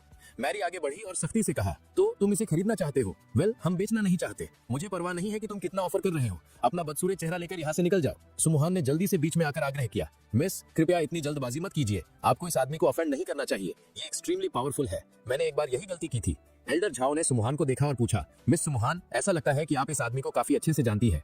तुम दोनों के बीच क्या कनेक्शन है? उसने समझाया, वो इस शहर के सिटी लॉर्ड का बेटा है, लोग उसे बहुत सम्मान देते हैं। वो एक बार मेरे घर आया और शादी का प्रस्ताव रखा, लेकिन मैंने उसके मुंह पर ही मना कर दिया। तब से वो मुझे लगातार परेशान कर रहा है। उसकी वजह से मेरी जिंदगी नर्क बन गई है। फिर उसने झुककर कहा, मैं आपको इस झमेले में घसीटने के लिए बहुत माफी चाहती हूँ। कृपया ये 50,000 स्पिरिट स्टोन्स कंपेंसेशन के तौर पर स्वीकार करें और मुझे जाने दें। एल्डर झाओ ने मन ही मन सोचा, उसने जो कुछ भी किया है अपने पिता के लिए किया है, यहाँ तक कि सिटी लॉर्ड के बेटे के सामने भी। वो पैनिक नहीं करती और इतनी कम उम्र में वो एक सेकंड लेवल अल्केमिस्ट है। वो मेरी डिसाइपल बनने के लिए एक परफेक्ट कैंडिडेट हो सकती है। एल्डर झाओ ने जोर से कहा, मिस सू मत जाइए, मैं आपको फायर लोटस दे सकता हूँ। मैं सिटी लॉर्ड के बेटे के साथ आपकी परेशानियों से निपटने में भी आपकी मदद कर सकता हूँ, लेकिन मेरी एक शर्त है। चौंकर सुमोहान ने पूछा, कैसी शर्त? वो मुस्कुराए, तुम्हें मेरी डिसाइपल बनना होगा। राहत और खुशी से सुमोहान ने उत्सुकता से सिर हिलाया, आज से मैं आपकी डिसाइपल बनूंगी। मैं अपने पिता को बचाने के लिए कुछ भी करने को तैयार हूँ। ये एक छोटी सी कीमत है। मास्टर कृपया एक डिसाइपल के रूप में मेरा फॉर्मल ग्रीटिंग स्वीकार करें। एल्डर झाओ गर्व से मुस्कुराए, तुम एक योग्य डिसाइपल हो। अब से तुम मेरी दूसरी सच्ची डिसाइपल हो। खड़ी हो जाओ, हमें बहुत काम करना है। तभी सिस्टम की नोटिफिकेशन सुनाई दी, कांग्रेचुलेशंस होस्ट, आपको हार्ट ऑफ एल्केमी टैलेंट वाली एक नई डिसाइपल मिली है। ये human level heart of alchemy pill बनाने की एफिशिएंसी को 30% बढ़ाती है और रिवॉर्ड्स को दोगुना करती है। हालांकि होस्ट को दिया गया टैलेंट अर्थ लेवल का है, जिसमें 70% सक्सेस रेट है। नई डिसाइपल की सभी डिटेल्स अब उपलब्ध है। सिस्टम डेटा में दिखा, नाम सुमोहान, ग्रहण शक्ति 60, योग्यता 50, विशेष प्रतिभा, human level heart of alchemy, सुधार के लिए 3rd लेवल एलिक्सिर की आवश्यकता है। एल्डर झाओ ने डेटा देखा, उसका एटीट्यूड और कॉम्प्रिहेंशन मैरी की तरह ही एवरेज है। मुझे उसे एक पर्सनल अपग्रेड पाथ देना होगा। वो मैरी की ओर एक मुस्कान के साथ मुड़े। तुम जानती हो क्या करना है ना? मैरी मुस्कुराई। हाँ मास्टर, मुझे बस कुछ जंगली कुत्तों से निपटना है। वो आत्मविश्वास से आगे बढ़ी और हमला करने के लिए चिल्लाई। एक आदमी ने मजाक उड़ाते हुए हंसा। तुम लोग वाकई बहुत घमंडी हो। मैं तुम्हें आज इतनी आसानी से नहीं छोड़ूंगा। इससे पहले कि वो खत्म करता, मैरी ने एक जोरदार किक मारी, जिससे वो एक ही वार में दीवार से जा टकराया। यहाँ तक कि वोंग रोंग, सिटी लॉर्ड का बेटा, भी साफ तौर पर हिल गया था। मैरी ने उसे घूर कर देखा। मुझे तुम जैसे कमीनों से नफरत है। वोंग रोंग हकलाया। मुझे मारने की सोचना भी मत। मेरे पिता सिटी लॉर्ड है, वो तुम्हें नहीं छोड़ेंगे। मैरी ने ठंडाई से जवाब दिया। मुझे परवाह नहीं है कि तुम्हारा पिता कौन है। मैं तुम्हें इतना मारूंगी कि वो तुम्हें पहचान भी नहीं पाएगा। डरे हुए वोंग रोंग चिल्लाया। नेमलेस, मेरी मदद करो। अगर मुझे कुछ हुआ तो मेरे पिता तुम्हें डिस्ट्रॉय कर देंगे। तभी नेमलेस प्रकट हुआ और मैरी के हमले को रोक दिया। मैरी ने उसे ध्यान से देखा। वो मजबूत लग रहा था। एल्डर ज्यो दूर से देख रहे थे। वो अकेले उसे हैंडल नहीं कर पाएगी। वोंग रोंग रबरा के हंसा। अब सारी हिम्मत कहाँ गई? नेमलेस, कृपया मेरी मदद करो। वो मुझे परेशान कर रही थी। उसे और उसके मास्टर को सबक सिखाओ। नेमलेस ने शांति से जवाब दिया। मास्टर, मैं आपका बॉडीगार्ड हूँ, जिसे केवल आपकी रक्षा के लिए नियुक्त किया गया है। अगर ये एक पर्सनल लड़ाई बन जाती है तो मैं इंटरफेयर नहीं कर सकता। आपको इसे खुद हैंडल करना होगा। मैं किराए का लड़ाका नहीं हूँ। अचानक ऑक्शन का होस्ट आ गया। अपने साथ गार्ड्स का एक समूह लेकर वो चिल्लाया। ये कोई बैटल अरीना नहीं है, ये एक ऑक्शन हॉल है। तुम्हें यहाँ परेशानी पैदा करने की इजाजत नहीं है। गार्ड्स ने एल्डर ज्यो, मैरी और वोंग रोंग को घेर लिया। एक गार्ड ने घोषणा की, टावर ऑफ हेवनली सीक्रेट्स के अंदर किसी को भी लड़ने की इजाजत नहीं है। अगर तुम लड़ने पर जोर देते हो तो तुम्हें मार दिया जाएगा। अगर तुम्हें अपनी जान प्यारी है तो अभी निकल जाओ। हम उपद्रवी मेहमानों का स्वागत नहीं करते। वोंग रिंग जाने के लिए मुड़ा, बड़बड़ाते हुए। समझ लो कि तुम इस बार बच गए, लेकिन अगर मैं तुम्हें लुआन सिटी के अंदर दोबारा देखता हूँ तो तुम खत्म हो। मैरी गुस्से से जल रही थी। एल्डर ज्यो ने उसके कंधे पर हाथ रखा। मैरी, अभी के लिए शांत हो जाओ। हमें इस जगह से निकलना होगा। मैरी ने विरोध किया। लेकिन वो आदमी एक नंबर का कमीना है, वो ऐसे ही नहीं जा सकता। एल्डर ज्यो ने एक मुस्कान के साथ जवाब दिया। किसने कहा कि वो बच रहा है? वो नहीं बचेगा। इसी बीच हॉल के बाहर वोंग रोंग के एक गार्ड ने पूछा, मास्टर, क्या हम सच में उन्हें जाने दे रहे हैं? वोंग रोंग गुर्राया। वो बचकर नहीं जा रहे हैं। हम अभी टावर ऑफ हेवनली सीक्रेट्स के अंदर हो सकते हैं, लेकिन जैसे ही वो बाहर निकलेंगे हम उन पर घात लगाकर हमला करेंगे और उन्हें मार डालेंगे। वोंग रोंग ठंडाई से हंसा और बोला, हम इस आदमी को मारकर उसकी लाश सिटी गेट पर लटका देंगे। इस तरह से कोई भी हमें ऑफेंड करने की हिम्मत नहीं करेगा। और जहां तक उन 2 लड़कियों की बात है, वो बहुत खूबसूरत हैं। जब वे हमारे हाथ लगेंगी तो हम उनके साथ बहुत मजे करेंगे। उसके एक आदमी ने घबराकर इधर उधर देखा। मास्टर, वे बाहर नहीं आ रहे हैं। क्या वे भाग गए होंगे? तभी हम देखते हैं कि एल्डर ज्यो एक तरफ छिपे हुए हैं। बिना किसी चेतावनी के उन्होंने एक शक्तिशाली स्वॉर्ड अटैक किया। नेमलेस ने इसे महसूस किया और अपनी तलवार से इसे रोकने की कोशिश की, लेकिन उसकी तलवार टूट गई और हमला सीधे वोंग रोंग की गर्दन पर लगा, जिससे वो मौके पर ही मारा गया। गार्ड्स गुस्से से चिल्लाए, तुम बास्टर्ड, तुमने हमारे यंग मास्टर को टावर ऑफ हेवनली सीक्रेट्स के ठीक बाहर मार डाला। तुमने एक पवित्र नियम तोड़ा है। एल्डर ज्यो ने शांति से जवाब दिया, मैं बेबुनियाद आरोप लगा रहे हो। मैंने हमला करने से पहले तुम्हारे टावर से बाहर आने का इंतजार किया। मैंने टावर ऑफ हेवनली सीक्रेट्स का कोई नियम नहीं तोड़ा है। एक गार्ड ने कहा, हम तुम्हें शहर से जिंदा नहीं जाने देंगे। नेमलेस आगे बढ़ा, अपनी तलवार छोड़ते हुए। वो आदमी भले ही मूर्ख और अजीब था, लेकिन मुझे एक बॉडीगार्ड के रूप में उसकी रक्षा करने के लिए पैसे दिए गए थे। मुझे वफादार रहना होगा। अगर तुम उस आदमी को मारते हो जिसे बचाने के लिए मुझे काम पर रखा गया था, तो मेरे हाथों मरने के लिए तैयार हो जाओ। मैं तुम्हारा सिर वोंग फैमिली के पास वापस ले जाऊंगा। शायद वे मुझे माफ कर देंगे। अगर मैं ऐसा नहीं करता तो वे मुझे मार डालेंगे। एल्डर जाओ हंसे। तुम्हारी तलवार पहले ही टूट चुकी है और तुम अभी भी मुझसे लड़ना चाहते हो। लड़के, ध्यान से सोचो। नेमलेस अपने शरीर को बदलने लगा। मेरे पास बीस्ट ब्लड है। मेरा शरीर दिखने से कहीं ज्यादा मजबूत है। तुम्हारा वेपन मुझे नुकसान नहीं पहुंचा सकता। मैं उस स्पिरिचुअल स्वॉर्ड का इस्तेमाल सिर्फ मजे के लिए करता हूँ। ये कभी जरूरी नहीं था। एल्डर ज्यो ने एक भौं उठाई। ऐसा है क्या?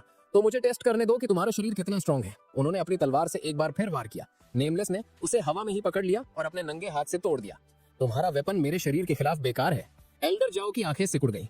मैंने अपने हमले में 7 स्पिरिचुअल स्वॉर्ड्स का इस्तेमाल किया और एक अभी भी बाकी है।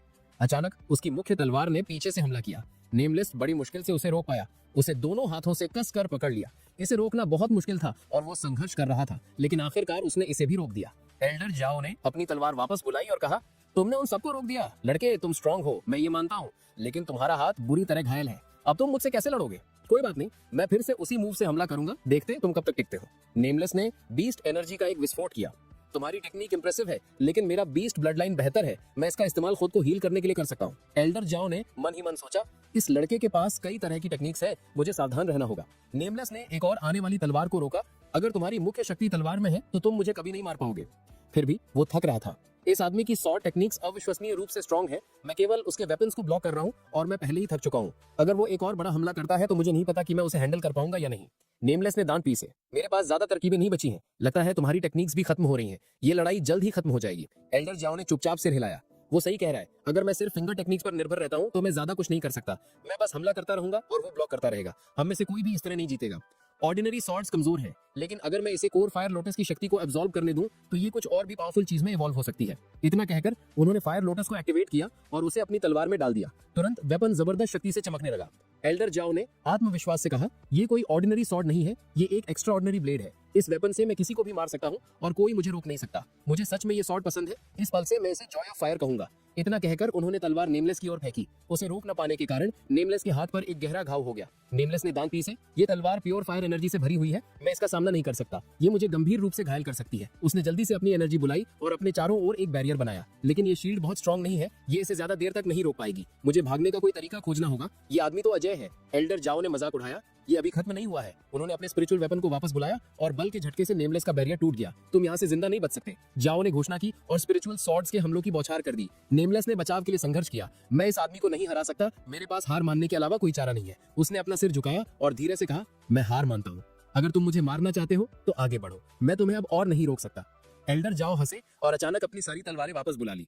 नेमलेस ने चौंक ऊपर देखा। तुम क्या कर रहे हो? एल्डर जाओ ने जवाब दिया, तुम्हें हराना आसान था, लेकिन तुम्हें मारने से मुझे कोई फायदा नहीं होगा, इसलिए मैं तुम्हारी जान बख्श रहा हूँ। जैसे ही वो जाने के लिए मुड़े, एल्डर जाओ ने मन ही मन सोचा, वो भले ही हार गया हो, लेकिन ये लड़का मेरी उम्मीद से ज्यादा टफ था। उन्होंने पीछे मुड़कर कहा, मेरा नाम जाओ युआन है, अगर तुम कभी बदला लेना चाहो तो तुम मुझे ढूंढने आ सकते हो, मैं इंतजार करूंगा, लेकिन अभी के लिए जिंदा रहो, क्योंकि बहुत से लोग तुम्हारे पीछे पड़ेंगे। तुम्हें जिंदा रहने के लिए दुनिया भर की किस्मत की जरूरत होगी। नेमलेस ने अपनी मुट्ठियां भींच ली और मन ही मन सोचा, वैंग फैमिली मुझे इतनी आसानी से नहीं छोड़ेगी। एल्डर जाओ ने दूसरों से कहा, यहाँ हमारा काम हो गया है, चलो सुमुहान के घर चलते हैं ताकि हम उसके पिता का इलाज कर सके। सुमुहान ने सम्मान से सिर झुकाया, थैंक यू मास्टर। मेरी ने प्राउड से कहा, मेरे मास्टर दुनिया में सबसे ग्रेट हैं।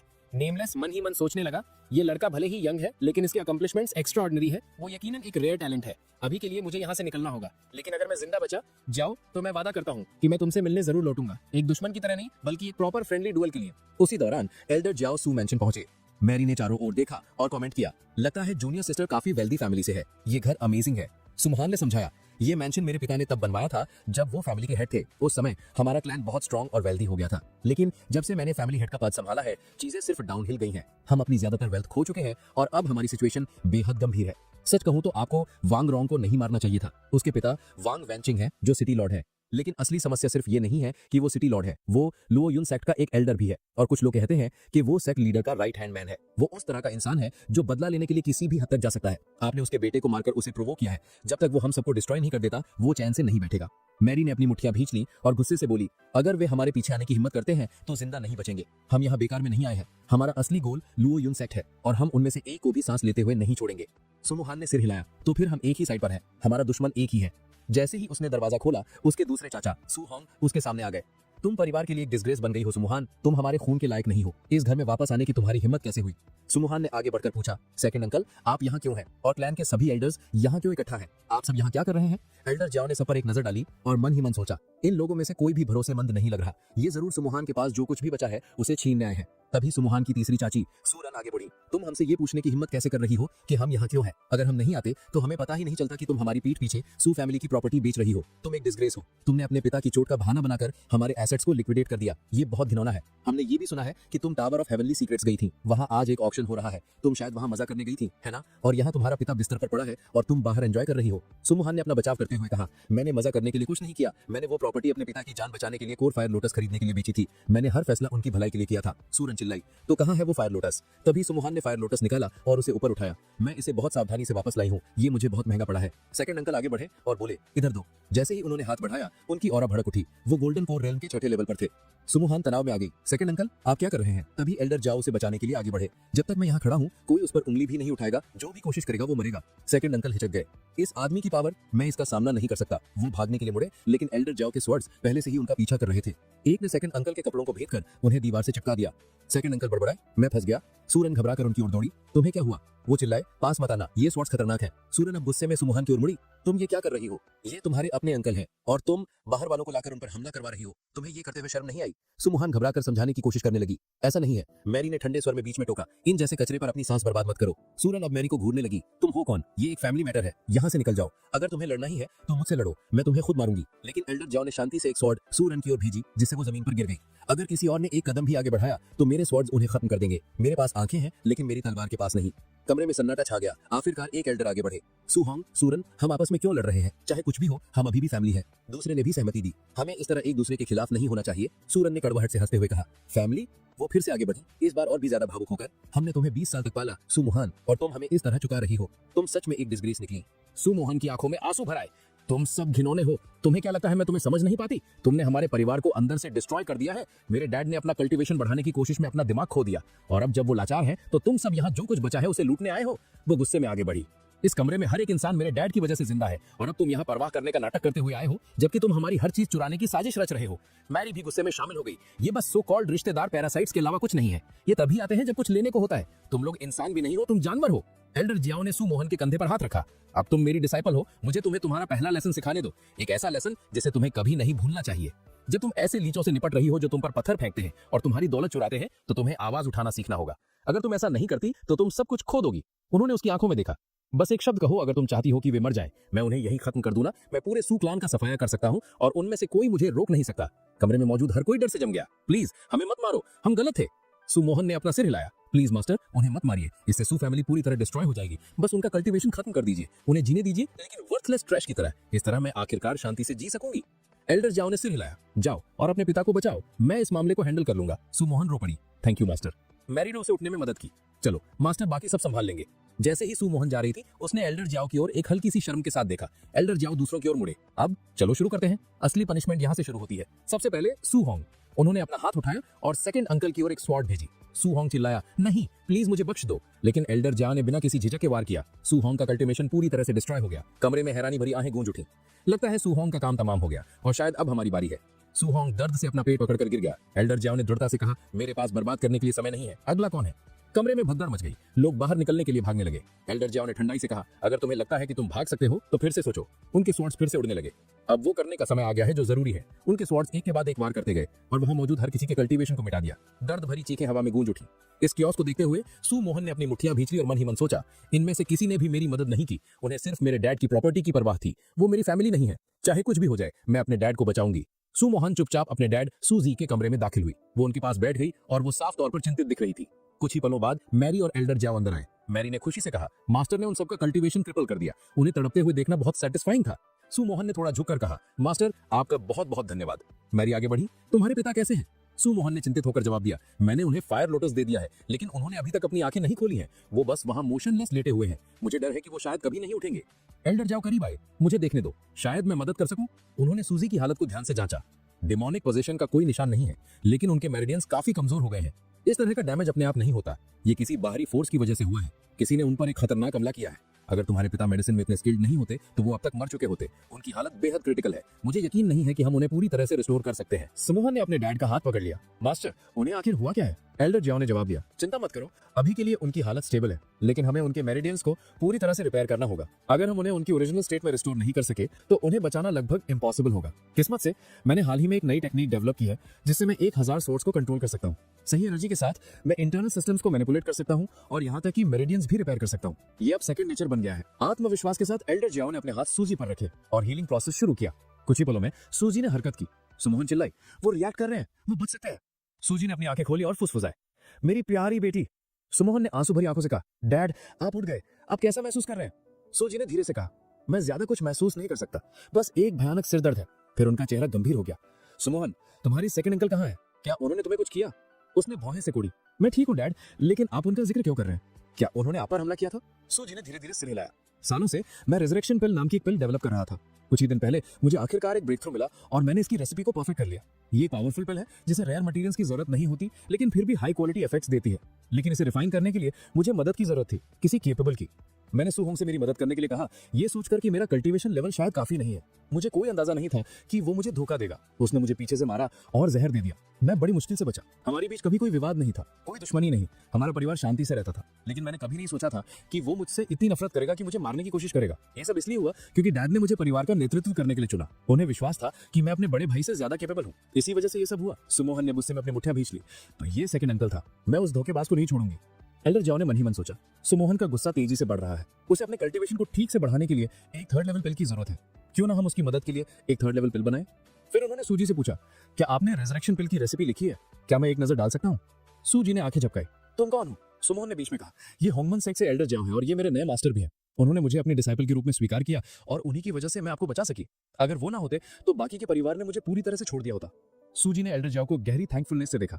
Master, thank you. आपने मुझे और मेरी कीमती बेटी दोनों को बचाया। मैं आपकी काइंडनेस कभी नहीं भूलूंगा। मैं सच में रिलीफ महसूस कर रहा हूँ कि मेरी बेटी को इतना अच्छा मेंटर मिला है। उन्होंने मुड़कर दीवार में एक हिडन कंपार्टमेंट पर दस्तक दी। एक छोटा सा संदूक बाहर खिसकाया। सुमोहन ने हैरानी से पूछा, डैड, आपने ये कब बनाया? सूजी धीरे से मुस्कुराए। वो रेसिपी हमारे परिवार का सीक्रेट है। मैंने इसे सुरक्षित रखने के लिए यहाँ रखा था। इसके बारे में किसी और को नहीं पता था। उन्होंने रेसिपी एल्डर जाओ को दी। हमने ये फॉर्मूला पहले कभी किसी के साथ शेयर नहीं किया, लेकिन आपके लिए ये अलग है। जैसा कि आप देख सकते हैं, मैंने इसमें कुछ सुधार भी किए हैं। एल्डर जाओ ने रेसिपी को स्टडी किया। आपने यहाँ काफी कुछ नोट किया है। क्या इससे मदद मिली? सूजी ने स्वीकार किया। मैं उतना स्किल्ड नहीं हूँ। मैंने बस इसे थोड़ा सुधारने की कोशिश की, और कुछ नहीं। लेकिन जैसे ही मैं पिल फिनिश करने वाला था, उस बास्टर्ड सुहोंग ने मेरी पीठ में छुरा घोंप दिया। एल्डर जाओ ने उन्हें कंसोल किया। चिंता मत करो, फॉर्मूला सॉलिड है। हमें अब बस एक चीज की जरूरत है, तानहू काओग्रास। जैसे ही उन्होंने इसका जिक्र किया, सुमोहन की आंखें चमक उठी। वो फार्मूला की पूरी पोटेंशियल समझ गई। तभी उनके दिमाग में एक सिस्टम नोटिफिकेशन गूंजी। कांग्रेचुलेशंस, आपकी दूसरी डिसाइपल ने 3 पिल फार्मूलाज में सफलतापूर्वक सुधार किया है। रिवाइवल पिल अब मिस्टिक रेल्म टियर तक पहुंच गई है।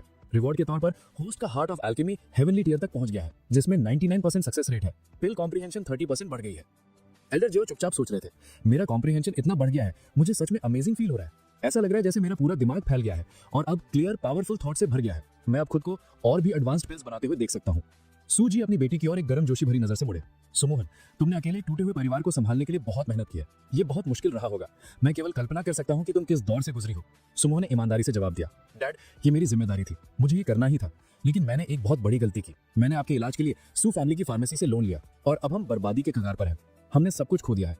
एल्डर जाओ ने कॉन्फिडेंसली कहा, एक्चुअली मेरे पास एक ग्रेट आइडिया है, कुछ ऐसा जो तुम्हें बहुत सारा पैसा कमाने और फार्मेसी पर वापस कंट्रोल हासिल करने में मदद कर सकता है। हम एक कंप्लीट पिल एम्पोरियम स्थापित करेंगे। हम अल्केमिस्ट्स का एक वाइड नेटवर्क रिक्रूट करेंगे और उनसे लाइफ लॉन्ग कॉन्ट्रैक्ट साइन करवाएंगे, ताकि हमारा कोई भी फॉर्मूला कभी लीक ना हो। उसके बाद हम उन्हें एडवांस्ड एल्केमी ट्रेनिंग देंगे। अगर कोई अपना कॉन्ट्रैक्ट तोड़ता है तो वो परमानेंटली कल्टीवेट करने की अपनी कैपेसिटी खो देंगे। उनके आसपास हर कोई सन्न रह गया। वो बिलीव नहीं कर पा रहे थे कि एल्डर जाओ क्या प्रस्ताव रख रहे हैं। एल्डर जाओ मुस्कुराए। हम किसी को जाने बिना ही बहुत पावरफुल बनने वाले हैं। ये एक्साइटिंग होने वाला है। जैसे ही वो जाने के लिए मुड़े, उन्होंने आदेश दिया, बर्बाद करने के लिए टाइम नहीं है। सुमोहन, अपनी एल्केमी ट्रेनिंग पर फोकस करो। मैरी और मैं सुहोंग से निपटने जाएंगे। वो धोखेबाज इस बार बचकर नहीं जाएगा। मैरी ने जाते हुए सुमोहन को बाय बाय कहा। सूजी ने उसे देखा और कमेंट किया, तुम्हारे मास्टर, वो इनक्रेडिबली पावरफुल और काफी इंटेंस है। सुमोहन ने सिर हिलाया। जी हाँ, आप बिल्कुल सही कह रहे हैं। सीन बदला। सुहोंग अब जंजीरों में झगड़ा हुआ था। वो विरोध में चिल्लाया, तुम लोग क्या करने का प्लान बना रहे हो? मैंने कुछ भी गलत नहीं किया है, मुझे जाने दो। एल्डर जाओ आगे बढ़े। उनका चेहरा सख्त और शांत था। मैरी, तुम मेरी स्टूडेंट हो और मैं एक पावरफुल स्वॉर्ड मास्टर हूँ। तुम्हें अपना 1000 स्वॉर्ड टेक्निक मास्टर कर लेनी चाहिए थी। आज तुम इसे सीखोगी और डेमोन्स्ट्रेट करोगी। मैरी आगे बढ़ी और सिर हिलाया। समझ गई मास्टर, मैं कोशिश करूंगी। उसने सटीकता के साथ स्पिरिचुअल स्वॉर्ड्स बनाना शुरू किया, जबकि एल्डर्स जाओ गिनती करते रहे।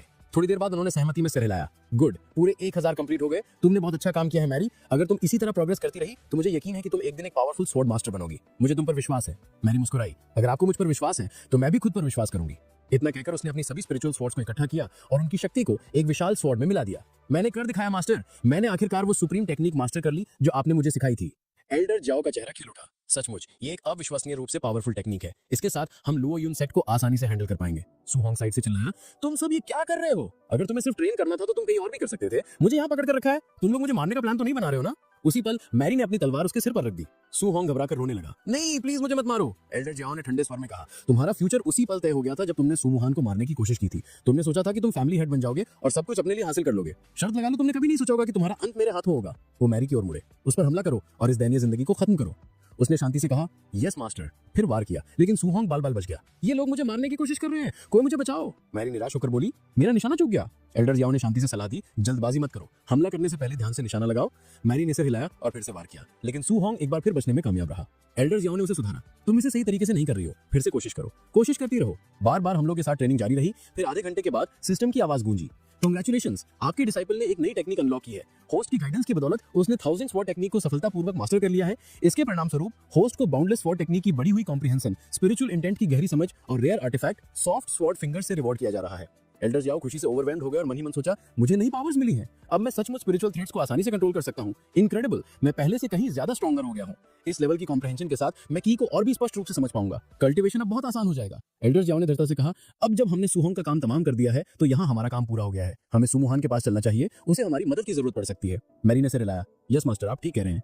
सीन अब सिटी लॉर्ड की ओर शिफ्ट हुआ। सिटी गेट पर एक तनावपूर्ण पल सामने आया जहां कई गार्ड्स अपने यंग मास्टर की लाश लेकर पहुंचे। वे साफ तौर पर कांप रहे थे। एक गार्ड ने रिपोर्ट किया, हमारे यंग मास्टर वो मर चुके हैं। सिटी लॉर्ड का चेहरा गुस्से से बिगड़ गया। तुम लोग यूजलेस ट्रैश हो। मैं तुम्हें पैसे क्यों देता हूं अगर तुम मेरे बेटे की रक्षा नहीं कर सकते? अगर मेरा अपना बेटा नहीं बच सका तो तुम में से किसी का क्या फायदा? शायद मुझे तुम सबको अभी ही मार देना चाहिए। उन्होंने गुस्से में चारों ओर देखा। और उस बास्टर्ड का सिर कहाँ है जिसने मेरे लड़के को मारा? तुम्हारा मतलब है कि तुम इतना भी नहीं कर पाए? एक और गार्ड कांपते हुए आगे बढ़ा। जिसने यंग मास्टर को मारा वो कोई और नहीं बल्कि जियाओ युआन है। वो होंगमैन सेट का एक एल्डर है। यहाँ तक कि हमारा टॉप गार्ड नेमलेस भी आसानी से हार गया। हम कुछ नहीं कर सके, वो बहुत ताकतवर था। सिटी लॉर्ड का गुस्सा फूट पड़ा। तो मर जाओ तुम सब। बिना किसी झिझक के उन्होंने गार्ड्स पर हमला कर दिया। वे दया की भीख मांगने लगे, प्लीज सिटी लॉर्ड दया कीजिए। लेकिन सिटी लॉर्ड ने उन्हें अनदेखा किया। उनका दिमाग तेजी से चल रहा था। तो नेमलेस आसानी से हार गया। ये जियाओ युआन, वो जरूर भयानक रूप से स्ट्रांग होगा। अगर उसने नेमलेस को ऐसे कुचल दिया तो उसकी स्ट्रेंथ हमारी उम्मीद से कहीं ज्यादा है। मैं उसका सामना नहीं कर सकता। अभी भी गुस्से में उन्होंने आगे बढ़कर एक गिरे हुए गार्ड को लात मारी।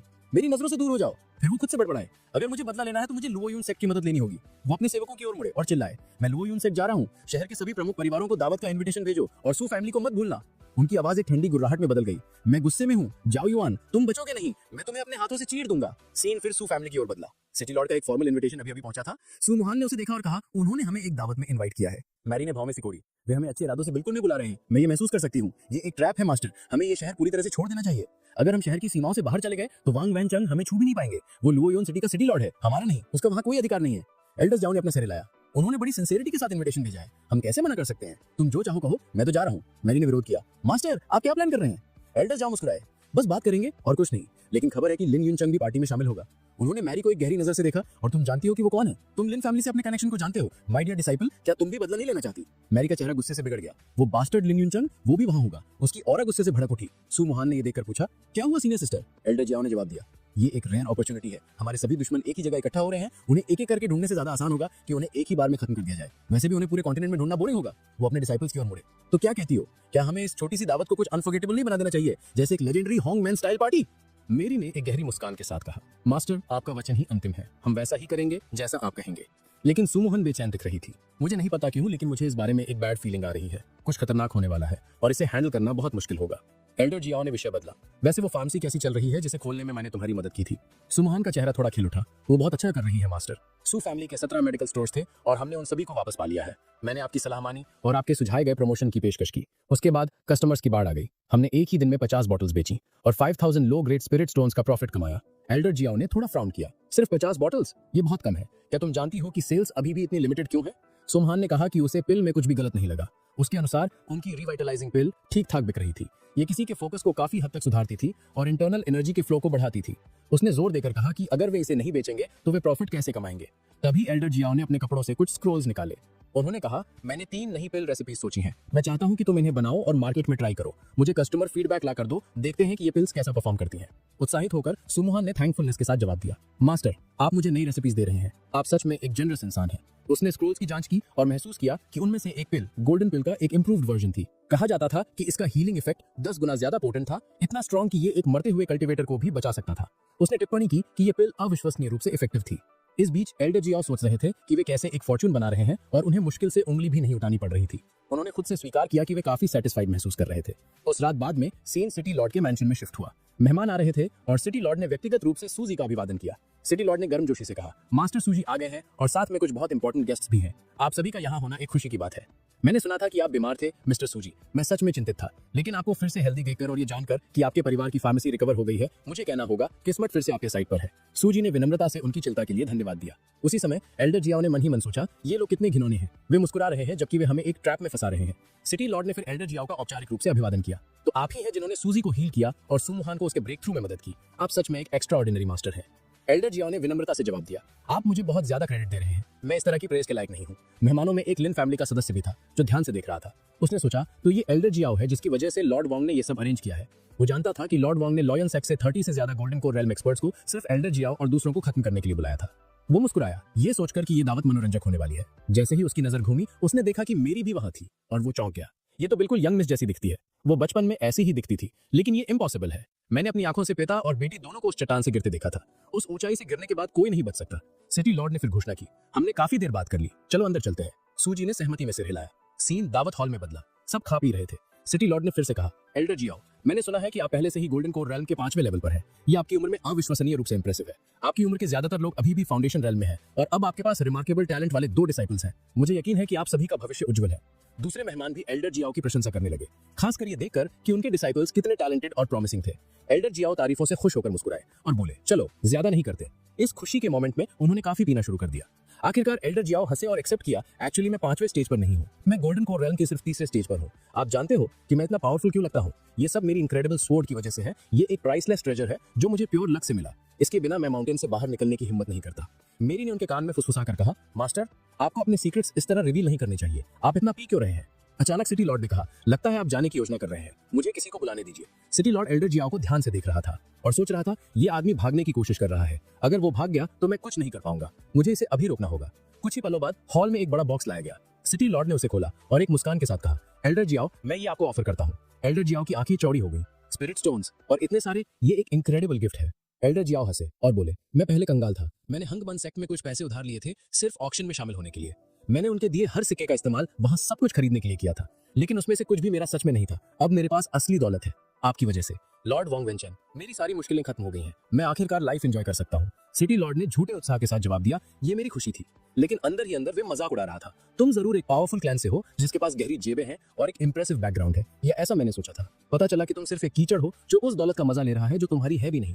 तुम अपने सेक्ट के बिना कुछ भी नहीं हो। खड़े होकर सिटी लॉर्ड ने भीड़ को संबोधित किया, मैंने सुना है कि एल्डर जियाओ एक एक्सेप्शनल मास्टर है। क्यों ना हम आपके डिसाइपल्स और मेरे डिसाइपल्स के बीच एक फ्रेंडली स्पैरिंग मैच रखें। यहाँ हर कोई शो का एंजॉय करेगा। रिवॉर्ड के तौर पर मैं विनर को स्पिरिट स्टोन्स दूंगा। आप क्या कहते हैं? एल्डर जियाओ हंसे और रिप्लाई किया, कोई प्रॉब्लम नहीं है, चलो शुरू करते हैं, मेरी पहले जाएगी। मैरी ने सिर हिलाया, मास्टर, मैं वैसा ही करूंगी जैसा आप कहेंगे।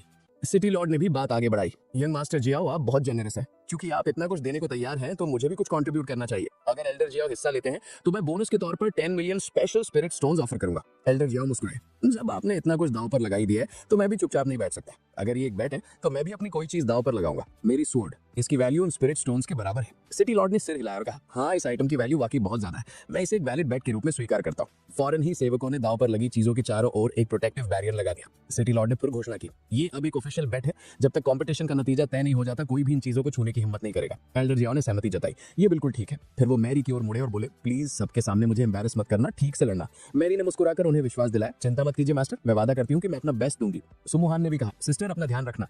सिटी लॉर्ड ने आवाज लगाई, लिटिल ब्लैक, पहले तुम जाओगे। लिटिल ब्लैक सम्मान से आगे बढ़ा, जैसा आपका आदेश सिटी लॉर्ड। जल्द ही मैरी और लिटिल ब्लैक अरीना में एक दूसरे के सामने थे। आसपास बैठे लोग फुसफुसाने लगे। उन्हें यकीन था कि मैरी हार जाएगी। वो लिटिल ब्लैक से कहीं ज्यादा कमजोर दिख रही थी, लेकिन मैरी ने पहले वार किया, अपनी स्पिरिट स्वॉर्ड से एक स्पेशल अटैक किया। लिटिल ब्लैक ने ब्लॉक करने के लिए अपनी तलवार बुलाई, लेकिन सभी को चौंकाते हुए उसका हथियार टक्कर लगते ही टूट गया। मैरी की समन की हुई स्वॉर्ड्स ने उसे पूरी तरह से घेर लिया। हार मानते हुए लिटिल ब्लैक घुटनों पर गिर गया। मैं सरेंडर करता हूँ, मैं और नहीं लड़ सकता सिटी लॉर्ड, प्लीज मुझे माफ कर दीजिए, मैंने आपको ह्यूमिलेट किया। एल्डर जियाओ ने उसे डांटते हुए कहा, तुम अविश्वसनीय रूप से कमजोर निकले। तुम मेरी डिसाइपल का एक भी वार नहीं झेल सके। तुम वर्थलेस ट्रैश हो। भीड़ में बड़बड़ाहट शुरू हो गई कि एल्डर जियाओ बहुत ज्यादा पीने के बाद ट्रबल खड़ा कर रहे हैं और अपमानजनक व्यवहार कर रहे हैं। लिन फैमिली के एक सदस्य ने अपनी मुट्ठियां भींच ली और मनी मन सोचा, मेरी बारी जल्दी आने वाली है, मैं उन पर रहम नहीं करूंगा। इस आदमी का घमंड जल्दी खत्म होगा। सिटी लॉर्ड ने माहौल को शांत करने के लिए बीच बचाव किया। सभी लोग इतना गुस्सा मत होइए, ये सिर्फ एक फ्रेंडली कंपटीशन है। हर लड़ाई में एक विनर और एक लूजर होता है, चलो इसे ज्यादा सीरियसली ना ले। मनी मन सिटी लॉर्ड सोच रहा था, मैं पहले से ही जानता था कि एल्डर जियाओ के डिसाइपल्स पावरफुल हैं और ऐसा ही होगा। फिर भी भले ही वे स्ट्रांग हो, मुझे विश्वास है कि मैं उन्हें हरा सकता हूँ। यहाँ पर बहुत से मास्टर्स हैं जो ज्यादा स्ट्रॉन्गर हैं।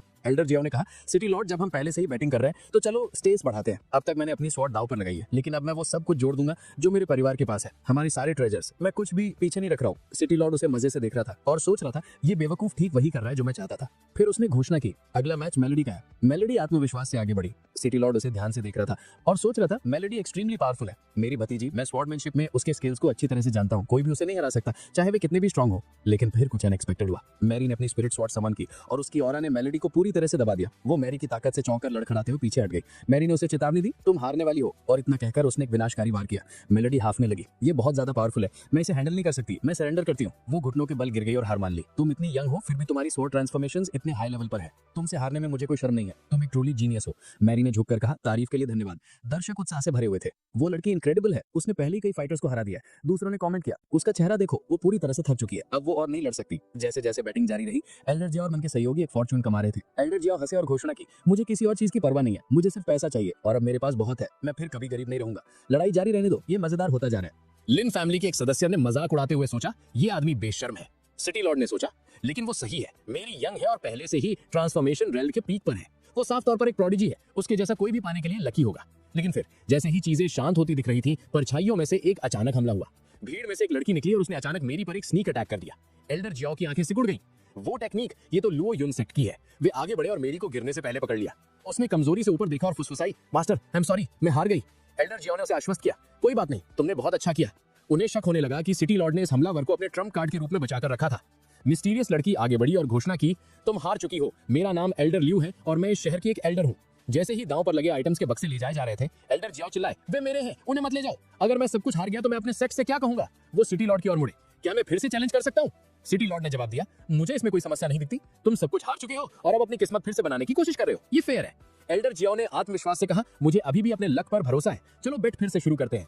ऑडियंस चिल्लाने लगी, एल्डर जियाओ पागल हो गया है, वो तो प्रैक्टिकली रूप से मारे जाने की भीख मांग रहा है, फिर भी उसे मरते देखना एक्साइटिंग होगा। सिटी लॉर्ड हंसा और बोला, तो तुम हमें फिर से चैलेंज कर रहे हो, आगे जो होगा उसके लिए हमें दोष मत देना। वो ध्यान से देख रहा था और सोच रहा था, चलो देखते हैं ये आदमी क्या कर सकता है। उसके पास कोई स्पिरिट वेपन नहीं है, वो वेपन के बिना पावरलेस है। लेकिन एल्डर जियाओ तनकर खड़े रहे, चिंता मत करो, मेरे पास अभी भी बहुत सारी टेक्निक्स है। उन्होंने अपना हाथ उठाया और एक विशाल स्पिरिचुअल ब्लेड को समन किया।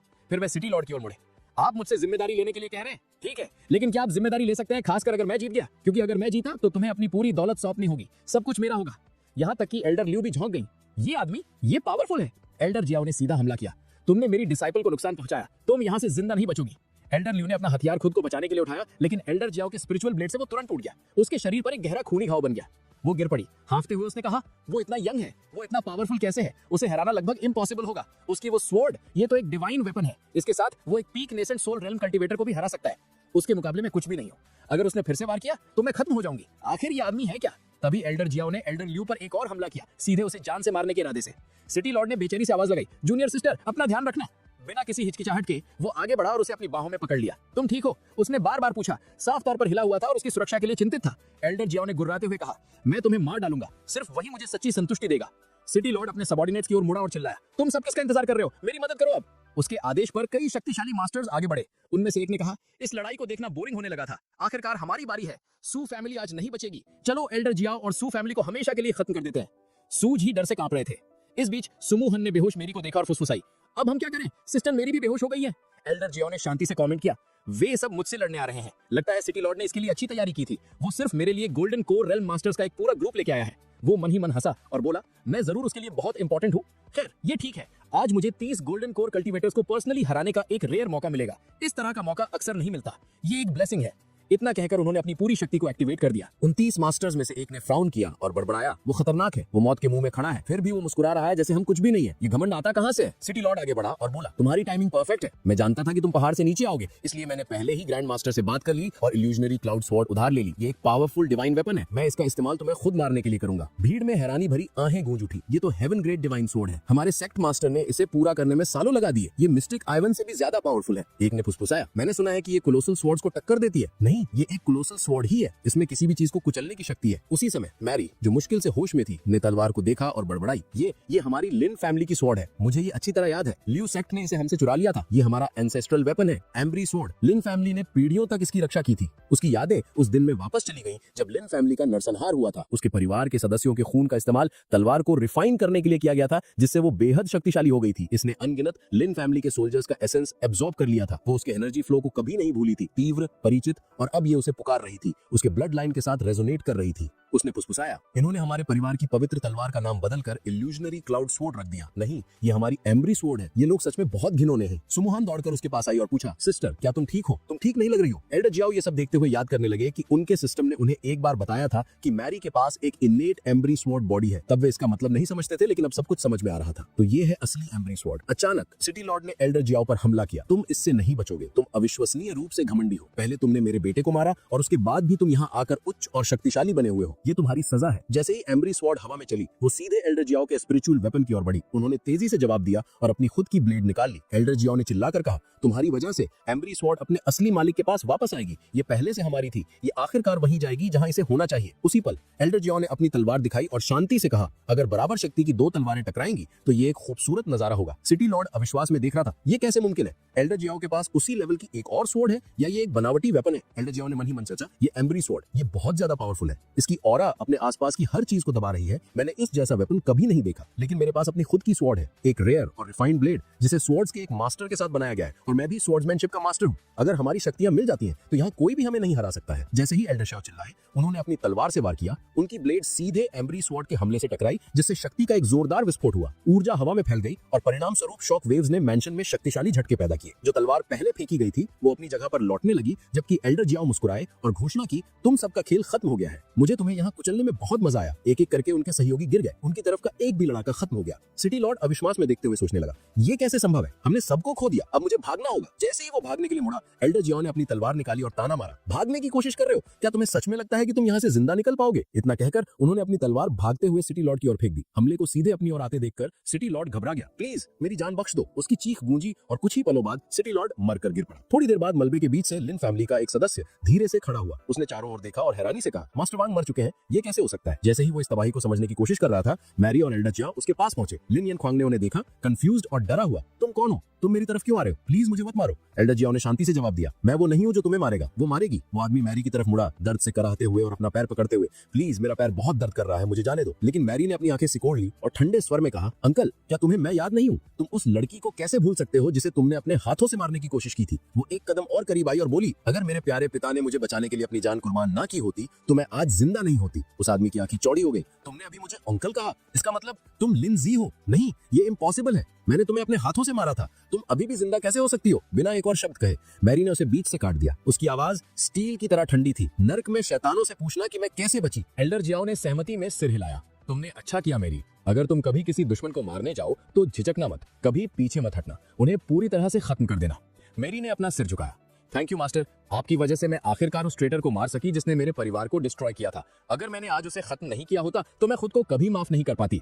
सूजी सदमे में पीछे हट गए। वो भयानक है, किसी को भी उसे प्रोवोक करने की हिम्मत नहीं करनी चाहिए। सुमुहान ने सहमति जताई। यस फादर, आप सही हैं, वो एक बहुत सीरियस इंसान है। एल्डर जियाओ ने अपने अगले कदम पर चर्चा शुरू की। सिटी लॉर्ड ने अपना सब कुछ दाव पर लगा दिया और वो सब मुझसे हार गया। अब तलवार के साथ घर लौटने का समय आ गया है। हमने इसे हासिल करने में बहुत मेहनत की है। अगले बार हम लुओ युन सेक्ट जाएंगे। हम उन्हें कीमत चुकाएंगे, क्योंकि ये एम्बर स्वॉर्ड, ये असली वाली भी नहीं थी। असली तलवार अभी भी उनके कब्जे में है। सुमुहान ने सिर हिलाया और कहा, मास्टर आप सही हैं, हमारा टारगेट अब लिन फैमिली की असली एम्बर स्वॉर्ड है और वो लुओ युन सेक्ट में बंद है। सीन लुआन सेक्ट में बदलता है। वहां का मौजूदा पेट्रियार्क वेन युआन असली एम्बर स्वॉर्ड को बाहर निकालने की कोशिश करते हुए दिखाया गया। वो खुद से बड़बड़ा था। 10 साल हो गए इस तलवार पर दावा करने की कोशिश करते हुए, 10 साल, लेकिन ये अभी भी मुझे अपने मास्टर के रूप में स्वीकार करने से इनकार करती है। उसने ब्लेड को देखा और कड़वाहट से कहा, ये स्वॉर्ड ये अपने असली मास्टर का इंतजार कर रही है, लेकिन चाहे कुछ भी हो मैं इसे अपना बना कर रहूंगा। ये कहते हुए उसने तलवार पर एक और हमला किया, जिससे उसके चारों ओर की सभी रिस्ट्रेनिंग चेन्स टूट गई। लेकिन जैसे ही उसने ऐसा किया, एम्ब्री स्वॉर्ड ने कच्ची ऊर्जा का एक विस्फोट किया और उसे पीछे फेंक दिया। लड़खड़ाते हुए वेन युआन ने बड़बड़ाया, ये अभी भी मुझे अपने मास्टर के रूप में नहीं पहचानती। कोई बात नहीं, मैं बस कोशिश करता रहूंगा। वैसे भी अब लिन फैमिली का कोई वंशज नहीं बचा है, इसलिए आखिरकार ये तलवार मेरी होगी। अचानक से एक गार्ड दौड़कर अंदर आया। मास्टर, एक गंभीर समस्या है। एल्डर लिu, एल्डर वांग वेनचेन और लिन युनचिंग के सोल लैम्प्स बुझ गए हैं। वेन युआन का चेहरा पीला पड़ गया जब वो बाहर निकला। ये कैसे संभव है? उसी पल एम्बरी स्वॉर्ड चमकने लगी, क्योंकि लुओ युन सेक्ट के बाहर मैरी अपनी ऊर्जा उसमें डाल रही थी। एल्डर जियाओ ने कहा, लिन फैमिली की ये एंसेस्ट्रल स्वॉर्ड जरूर लिन फैमिली के खून का इस्तेमाल करके एक्टिवेट हुई होगी। ये इनक्रेडिबली पावरफुल है। अब मेरी, क्या तुम कह रही हो कि तुम स्वॉर्ड को महसूस कर सकती हो? उसने सिर हिलाया। यस, क्योंकि मेरे पास ब्लड लाइन की पावर है। एल्डर जियाओ ने जवाब दिया। तो ये निश्चित है कि तुम्हें एक लेजेंडरी ट्रेजर मिलने वाला है। एल्डर जियाओ ने तुरंत पूछा, मैरी आखिर हो क्या रहा है? उसने शांति से कहा, मैंने स्वॉर्ड को महसूस कर लिया है। लुओ युन सेक्ट का कोई भी सदस्य उस पर दावा नहीं कर सका, लेकिन मैंने पहले ही अपनी की उसके कोर में डाल दी है। एक बार जब हम उसे रिट्रीव कर लेंगे तो स्वॉर्ड मेरी होगी।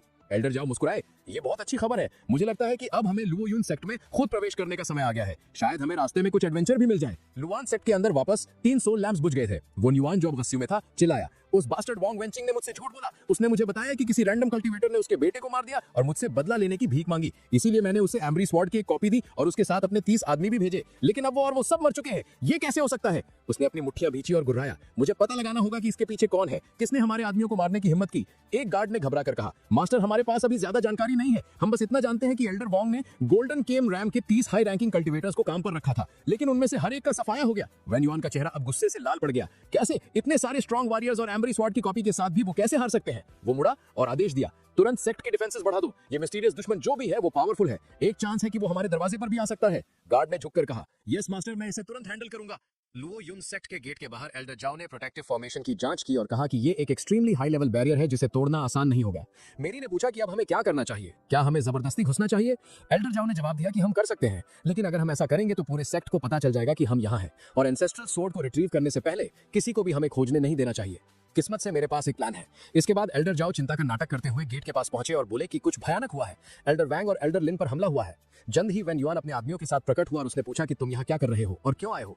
एल्डर जाओ ने झुककर कहा, उसकी आंखों में आंसू थे कि ये लड़की यहाँ लिन युनकिंग की है और मैं उसका वफादार गार्डियन हूँ। कल रात हमारे मास्टर घर नहीं लौटे। हमने हर जगह खोजा लेकिन उन्हें नहीं ढूंढ पाए। फिर हमने सोचा शायद वो सिटी लॉर्ड के रेजिडेंस गए होंगे, लेकिन जब हम वहां पहुंचे तो वहां हर किसी का कत्ल हो चुका था। वैन युआन ने एक भौं उठाई और कहा कि तुम कह रहे हो कि ये लड़की लिन युनकिंग की बेटी है? वो आगे बढ़ा और बिना किसी चेतावनी के मेरी के कंधे पर एक छोटा सा कट लगाया, उसका खून इकट्ठा किया और उसे एक एंसेस्ट्रल टोकन पर रखा। उसने मन ही मन सोचा कि ये एंसेस्ट्रल टोकन है और अगर वो सच में ब्लड लाइन शेयर करती है तो टोकन चमकेगा, और वाकई वो चमकीला हो गया। हैरान होकर वैन युआन ने सोचा कि तो ये सच है, वे सच कह रहे हैं, ये लड़की वही ब्लड लाइन शेयर करती है और वो और उनके निश्चित रूप से रिलेटेड है। फिर उसने पूछा कि तुम पहाड़ पर इतनी दूर क्यों आए हो? एल्डर जाओ ने समझाया कि हमने एक रहस्यमयी मास्टर के बारे में सुना, कोई इतना पावरफुल कि उसने एक ही बार में 3 टॉप एल्डर्स को मार डाला। हमें डर था कि वो व्यक्ति आपके लिए भी आ सकता है, इसलिए हम आपको सूचित करने आए हैं और ये पूछने की क्या आप हमें रहने की इजाजत दे सकते हैं? हमारे पास और कोई जगह नहीं बची है। मेरी ने कहा कि मास्टर वैन युआन, मैंने अपने पिता से सुना है कि आपने लिन फैमिली की एंसेस्ट्रल स्वॉर्ड को कंट्रोल करने के लिए संघर्ष किया है, इसीलिए मैं इसे वश में करने का एक तरीका खोजने की कोशिश कर रही हूँ। मुझे नहीं पता कि मेरे पिता ने ये आपको कभी बताया या नहीं, लेकिन हमारी लिन फैमिली के पास एक सीक्रेट टेक्निक है, स्वॉर्ड डिफाइनिंग। ये विशेष रूप से एंसेस्ट्रल स्वॉर्ड को वश में करने के लिए बनाई गई है और अगर आप इसका इस्तेमाल करते हैं तो आप ब्लेड को अपना बना सकते हैं। वो रुकी, फिर बोली कि हमारे ब्लड लाइन में स्वॉर्ड को कंट्रोल करने की शक्ति है और अगर कोई स्वॉर्ड की एनर्जी से घायल हो जाता है तो लिन फैमिली का खून उन्हें जल्दी हील कर सकता है। यही हमारे ब्लड लाइन की पावर है। मास्टर वैन युआन ने मन ही मन सोचा कि ये लड़की निश्चित रूप से लिन फैमिली की है और वो उनके बारे में सब कुछ जानती है। उसने अपनी आंखें सिकोड़ी और कहा कि ठीक है, तुमने जो कुछ भी कहा है उसे साबित करो, लेकिन कोई भी चाल चलने की कोशिश मत करना, वरना तुम यहाँ से जिंदा नहीं बचोगी। मेरी ने अपनी एनर्जी रिलीज करनी शुरू की और बोली कि मैं झूठ नहीं बोल रही हूँ, हमारे ब्लड लाइन में सच में ये पावर है। वैन युआन ने हैरानी से देखा कि ये एनर्जी इनक्रेडिबल है, इसने मेरी हाल की चोट को भी हील कर दिया। वो यकीनन झूठ नहीं बोल रही है और ये इफेक्ट असली है। इस बीच एल्डर जाओ और मेरी ने एक दूसरे को देखा और मन ही मन सोचा कि हमारा प्लान काम कर रहा है, हमने उन्हें बेवकूफ बना दिया। जैसे ही एल्डर जाओ और मेरी को सेक्ट के अंदर ले जाया गया, मास्टर युआन ने कहा कि मैं पहाड़ से नीचे इसलिए गया था क्योंकि कुछ इंपॉर्टेंट गेस्ट्स आए थे, लेकिन याद रखना मेरी इजाजत के बिना किसी के लिए भी पहाड़ का गेट मत खोलना, वरना सबकी जान खतरे में पड़ सकती है। और हाँ, इन दोनों के लिए रहने की व्यवस्था करो ताकि वे ठीक से आराम कर सकें। एल्डर जाओ ने मन ही मन सोचा कि ये एक ग्रेट अपॉर्चुनिटी है और हमें इसे हर हाल में हासिल करना होगा। उस रात बाद में एल्डर जाओ ने अपनी की मेरी को ट्रांसफर कर दी और वो फाउंडेशन बिल्डिंग रेलम के पहले स्टेज पर पहुंच गई। सिस्टम की आवाज गूंजी कि होस्ट ने 200 दिन का कल्टीवेशन डोनेट किया है और बोनस के तौर पर 3 गुना रिवॉर्ड्स दिए गए हैं। होस्ट को 600 दिन का कल्टीवेशन मिलता है। एल्डर जाओ ने उसकी प्रशंसा की और कहा कि तुमने बहुत मेहनत की है, तुम फाउंडेशन बिल्डिंग रेलम के पहले स्टेज पर पहुंच गई हो। एक बार जब हम एम्बर स्वॉर्ड रिट्रीव कर लेंगे तो ये तुम्हारी इनेट स्वॉर्ड बॉडी एबिलिटी को अनलॉक कर देगा और तुम्हारा कल्टीवेशन और भी तेजी से बढ़ेगा। मेरी ने उत्सुकता से पूछा कि इनेट स्वॉर्ड बॉडी का क्या मतलब है? एल्डर जाओ हंसे और बोले कि चिंता करने की कोई बात नहीं है, बस अपनी प्रोग्रेस पर फोकस करो, बाकी सब कुछ अपने आप हो जाएगा। उस रात बाद में एल्डर जाओ ने कहा, आसपास कोई नहीं है, चलो एम्ब्री स्वॉर्ड की तलाश करते हैं। मेरी ने जवाब दिया, चिंता मत कीजिए मास्टर, मैं महसूस कर सकती हूँ कि स्वॉर्ड कहाँ है। एल्डर जाओ ने सिर हिलाया, गुड, तो मुझे बताओ कि वो कहाँ है। वे मेन हॉल के बाहर निकले जहाँ एक गार्ड अपनी पोस्ट पर सो रहा था। मेरी ने फुसफुसाकर कहा, मास्टर यहाँ कोई तैनात है। एल्डर जाओ ने उसे आश्वस्त किया, चिंता करने की जरूरत नहीं है, मैंने हम दोनों की औरास को छिपा दिया है, सोल लेवल कल्टीवेटर्स के अलावा कोई हमें डिटेक्ट नहीं कर सकता। वे आखिरकार एम्बर स्वॉर्ड के विश्राम स्थल पर पहुंचे। मेरी ने आश्चर्य से फुसफुसाया, मैंने तुम्हें आखिरकार ढूंढ लिया। एल्डर जाओ ने निर्देश दिया, बैठ जाओ और स्वॉर्ड को रिफाइन करना शुरू करो, मैं तुम्हारी रक्षा करूंगा, जब तक मैं यहाँ हूँ कोई तुम्हें नहीं छुएगा। मेरी ने सिर हिलाया और बैठ गई, रिफाइनमेंट प्रोसेस शुरू करते हुए। जैसे ही उसने अपनी एनर्जी स्वॉर्ड में डाली, वो तेजी से चमकने लगी और उसने मन ही मन सोचा कि इस स्वॉर्ड पर वैन युआन के निशान है, इसलिए उसे रिफाइन करने में मुश्किल हो रही है, ये उसके विरोध कर रही है। तभी एक गार्ड अंदर आया और चिल्लाया, तुम कौन हो, तुम यहाँ क्या कर रहे हो, और तुरंत सेक्ट को अलर्ट करने के लिए एक डिवाइन सिग्नल एक्टिवेट कर दिया। एल्डर जाओ ने गुस्से से कहा, लगता है हमारा प्लान बर्बाद हो गया। हम उन्हें और बेवकूफ नहीं बना सकते, लेकिन कोई बात नहीं, इससे कुछ नहीं बदलता। अगर वे लड़ना चाहते हैं तो उन्हें आने दो। मेरी अपनी तलवार से उन्हें काटने के लिए तैयार थी। सेक्ट के बाहर वेन युआन ने कुछ महसूस किया, कोई एम्बर स्वॉर्ड के साथ छेड़छाड़ कर रहा है, कोई दुश्मन घुस आया है, मैं उन्हें भागने नहीं दूंगा। और जल्द ही दर्जनों सेक्ट मेंबर्स अंदर भागे चिल्लाते हुए, कौन है वो बास्टर्ड जिसने हमारे लुआन सेक्ट में घुसपैठ करने की हिम्मत की? हम सुनिश्चित करेंगे कि तुम एक भयानक मौत मरो। गुस्से में भीड़ को देखकर एल्डर जाओ ने बड़बड़ाया, लगता है वे सब आ रहे हैं, लेकिन मेरी इजाजत के बिना मेरी के पास किसी को भी आने की इजाजत नहीं है। उसने अपनी तलवार निकाली और आने वाले कल्टीवेटर्स की तरफ हमलों की एक लहर छोड़ दी। लुआन के मेंबर्स ने जल्दी से अपनी शील्ड्स उठा ली और कहा, हम सब गोल्डन कॉर रॉयल कल्टीवेटर्स हैं, तुम्हारी कमजोर शॉर्ट ट्रिक्स हमारे खिलाफ काम नहीं करेंगी। लेकिन एल्डर जाओ की शक्तिशाली लहर ने उनके डिफेंसेस तोड़ दिए और हैरान सेक्ट मेंबर्स चिल्लाए, ये कैसे पॉसिबल है? उसने हमारा बैरियर तोड़ दिया और हमें घायल भी कर दिया। एल्डर जाओ मुस्कुराए और कहा, पिछली बार मैंने तुम्हारे सिर्फ 30 आदमियों को मारा था। मुझे लगा था कि वो कमजोर थे, लेकिन पता चला कि तुम भी उतनी ही पैथेटिक हो। एक कल्टीवेटर ने घबरा कर कहा, तुमने क्या कहा? तुमने अकेले 30 गोल्डन कॉर कल्टीवेटर्स को मार दिया? तुम जरूर मजाक कर रहे हो। जाओ ने ठंडाई से जवाब दिया, मैं मजाक नहीं करता, मैं होंगमैन सेक्ट का जवान हूं, और अगर हम आज रात एम्बर स्वॉर्ड रिट्रीव कर लेते हैं तो तुम यकीन कर सकते हो कि लुआन सेक्ट को वही तबाही मिलेगी जो तुमने लिन फैमिली पर लाई थी। हम तुम्हारा सफाया कर देंगे। कल्टीवेटर्स हाफने लगे और सोचा कि वो होंगमैन सेक्ट का है। 10 मील के दायरे में यही एकमात्र सेक्ट था जो उन्हें टक्कर दे सकता था, और एक साथ बोले, सब लोग इस बास्टर्ड को मार डालो, हम उसे जिंदा नहीं जाने देंगे। जियाओ ने फिर कहा, तुम्हारी टाइमिंग परफेक्ट है, अब मेरी तलवार के कहर का सामना करो। और उन्होंने हमलों की एक विनाशकारी लहर छोड़ दी। दुश्मन चिल्लाए क्योंकि वे अभिभूत हो गए थे। ये क्या हो रहा है? हम हिल भी नहीं पा रहे हैं। उन सबको गिराने के बाद एल्डर जियाओ ने मजाक उड़ाते हुए कहा, क्या हुआ? क्या तुम सब पावरफुल नहीं थे? मैंने तो अभी तक अपनी पूरी स्ट्रेंथ का इस्तेमाल भी नहीं किया। कोई मुझ पर अटैक करने की हिम्मत क्यों नहीं कर रहा है? एक कल्टीवेटर ने दांत पीसे और कहा, तुम होंगमैन के कीड़े, हमारे क्लैन लीडर तुम्हें कुचल देंगे, वो तुम्हें भागने नहीं देंगे, वो तुम्हें लाखों टुकड़ों में चीर देंगे। जाओ हंसे, मैं इसका इंतजार कर रहा हूँ, उससे कहो कि ज्यादा देर न करे, वो पार्टी में लेट है। उसी समय वेन युआन आया और चिल्लाया, यहाँ क्या हो रहा है? तुम सब तुरंत रुक जाओ। एल्डर जाओ ने कहा, तुम उम्मीद से जल्दी आ गए, लगता है तुम काफी जल्दी में हो। और बिना और शब्द के शक्तिशाली शॉर्ट स्ट्राइक्स की बौछार कर दी। वेन युआन ने शांति से उन्हें आसानी से ब्लॉक किया, फिर कच्ची ताकत का इस्तेमाल करते हुए एल्डर जाओ की शॉर्ट्स को चकनाचूर कर दिया और पीछे हटकर मजाक उड़ाया। तो होंगमैन सेट सच में सोचता है कि वे इतने बोल्ड है कि हमारे इलाके पर हमला कर सकते हैं? एल्डर जाओ ने ठंडाई से कहा, लुआन सेट कमजोर हो गया है, यह वो पावरफुल सेट नहीं रहा जो कभी था। मैंने तुम्हारे सभी एल्डर्स को आसानी से हरा दिया है, अब तुम बाकी लोग बस मरने का इंतजार कर रहे हो। क्या तुम मुझसे अगला लड़ोगे? उसने एक और तेज वार भेजा। वेन युआन मुस्कुराए और कहा, तो तुमने कुछ नई टेक्निक सीख ली हैं और अब तुम खुद को बहुत बड़ा समझने लगे हो। मैं तुम्हें तुम्हारी जगह दिखाता हूँ। एल्डर जाओ ने मन ही मन सोचा कि इस आदमी की टेक्निक इनक्रेडिबल है। अगर इसने उस स्वॉर्ड के लिए लगातार खून की बलि देने से अपना फाउंडेशन खराब न किया होता तो वो नॉनसेंस सोल रेल्म के पीक पर होता। उसकी combat ability nascent soul cultivator से ज्यादा है, पर कल्टीवेशन बेस बहुत पीछे है, इसलिए उसे लड़ना उम्मीद से कहीं ज्यादा मुश्किल साबित हो रहा है। अब एल्डर जाओ बस उम्मीद कर सकता था कि मेरी अपना काम जल्द ही पूरा कर ले।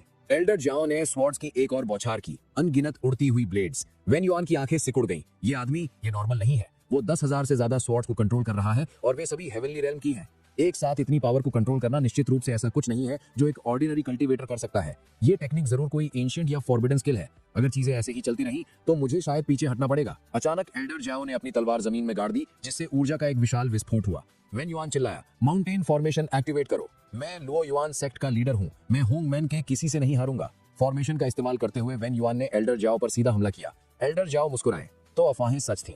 लुओ युआन सेक्ट के पास एक पावरफुल फॉर्मेशन है। इसे अब देखकर मुझे मानना पड़ेगा ये इंप्रेसिव है। ये शायद ज्यादातर दुश्मनों को एक ही वार में डिस्ट्रॉय कर सकता है, लेकिन उन्होंने जल्द ही कुछ महसूस किया। मेरे सभी स्पिरिचुअल नोड्स वे चकनाचूर हो गए हैं। मुझे फोकस करना होगा अगर मैं यहाँ फंसना नहीं चाहता। तभी मैरी एल्डर जाओ के बगल में आ गई। वो मुस्कुराई, तुम मेरी बेस्ट डिसाइपल हो, तुम बिल्कुल सही समय पर आई हो। सिस्टम ने अनाउंस किया, होस्ट की डिसाइपल ने अपनी इनेट स्वॉर्ड बॉडी अवेकन कर ली है, जिसे अर्थ टियर के रूप में क्लासिफाई किया गया है। परिणाम स्वरूप होस्ट को 10 गुना रिवॉर्ड मिलता है। होस्ट को एक हेवनली रैंक इनेट स्वॉर्ड बॉडी भी मिलता है। एल्डर जाओ मुस्कुराए, तो इसीलिए मैंने ये पावर महसूस की। मैरी की स्वॉर्ड की बदौलत मैं आखिरकार ब्रेक थ्रू कर पा रहा हूँ। वेन युआन अविश्वास में देख रहा था, ये क्या बकवास हो रही है? वो एक लड़ाई के बीच में ब्रेक थ्रू कर रहा है।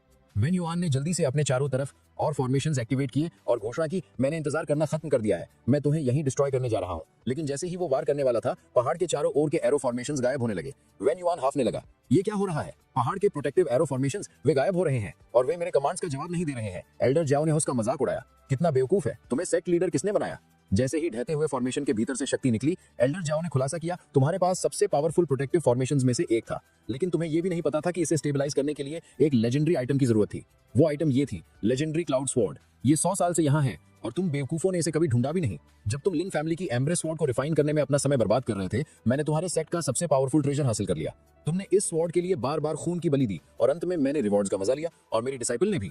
एल्डर जाओ ने तलवार पकड़ी और घोषणा की, अब से लेजेंडरी क्लाउड स्वॉर्ड मेरी है। और जहां तक तुम्हारी बात है, जिसने लिन फैमिली को डिस्ट्रॉय किया, तुम्हें बख्शा नहीं जाएगा। उन्होंने एक विनाशकारी स्वॉर्ड स्ट्राइक किया जिसने जमीन को चीर दिया और रास्ते में आने वाली हर चीज को उड़ा दिया। एक विशाल गड्ढा जमीन में खुल गया। बचे हुए लुओ युन सेक्ट के कल्टीवेटर्स कांपने लगे। ये कैसी शक्ति थी? उसने पहाड़ को ही 2 हिस्सों में बांट दिया।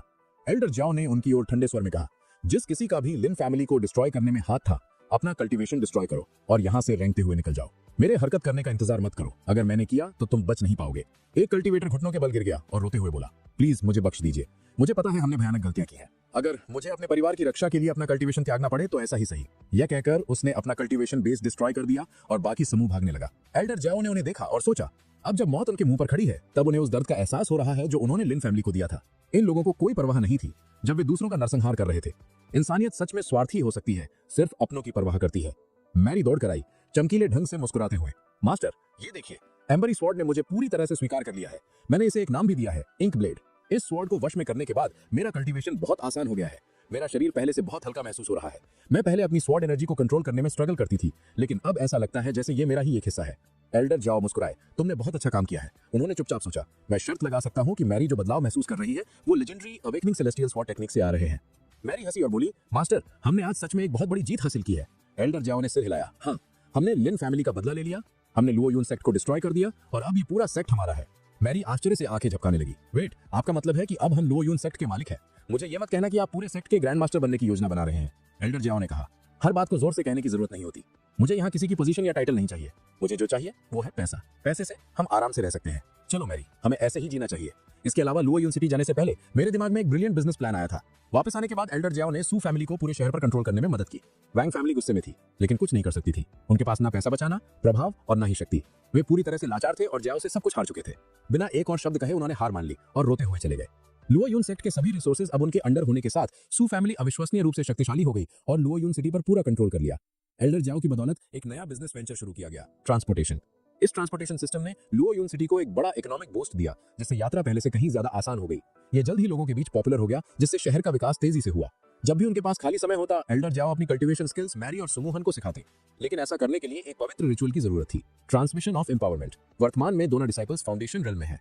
Mary double foundation building stage पर पहुंच गई है, जबकि सुहान अभी पहले स्टेज में है। सीन बदलता है, एल्डर जाओ को आराम से अंगूर खाते हुए देखा जाता है। सुमोहन उनसे कहती है, जैसे ही हमने आपकी रेसिपीज को मार्केट में उतारा, हमारी पिल्स पागलों की तरह बिकने लगी। हम जो भी चीज बनाते हैं वो तुरंत बिक जाता है। डिमांड आसमान छू रही है और जैसा अभी दिख रहा है, हमारी पिल्स का भविष्य बहुत उज्जवल है। हम लगभग 10 बॉटल्स एक दिन में बेचना शुरू करने के लिए तैयार हैं। अकेले इससे हमें रोज 1 लाख क्रिस्टल्स का प्रॉफिट हो सकता है। एक बार जब हम अपनी प्रीमियम पिल्स लॉन्च करेंगे तो प्रॉफिट्स कई गुना बढ़ जाएंगे। एल्डर जाओ अंगूर चबाते हुए सोचते रहते हैं, लगता है मैंने सही कदम उठाया। ऐसा लग रहा है जैसे मैंने जैकपॉट मारा है। पैसा आ रहा है, लाइफ अच्छी है और मैं लग्जरी में जी रहा हूँ। अचानक एल्डेस्ट डिसाइपल उड़ता हुआ आता है। एल्डर जाओ ऊपर देखते हैं और पूछते हैं, तुम यहाँ कैसे आए? सेक्ट लीडर इन दिनों कैसे हैं? उम्मीद है उनका हेल्थ ठीक है। आओ मेरे साथ कुछ फल खाओ। एल्डेस्ट डिसाइपल झुकता है और जवाब देता है, मैं मास्टर का एक संदेश लेकर आया हूँ। मैं इसे उनके ही टोन में पढ़ूंगा। एल्डर जाओ, मैंने सुना है कि तुमने लो यून सेक्ट पर कब्जा कर लिया है। क्या तुम अब अपना सेक्ट स्थापित करने की योजना बना रहे हो? अगर ऐसा है तो प्लीज हमें बता देना।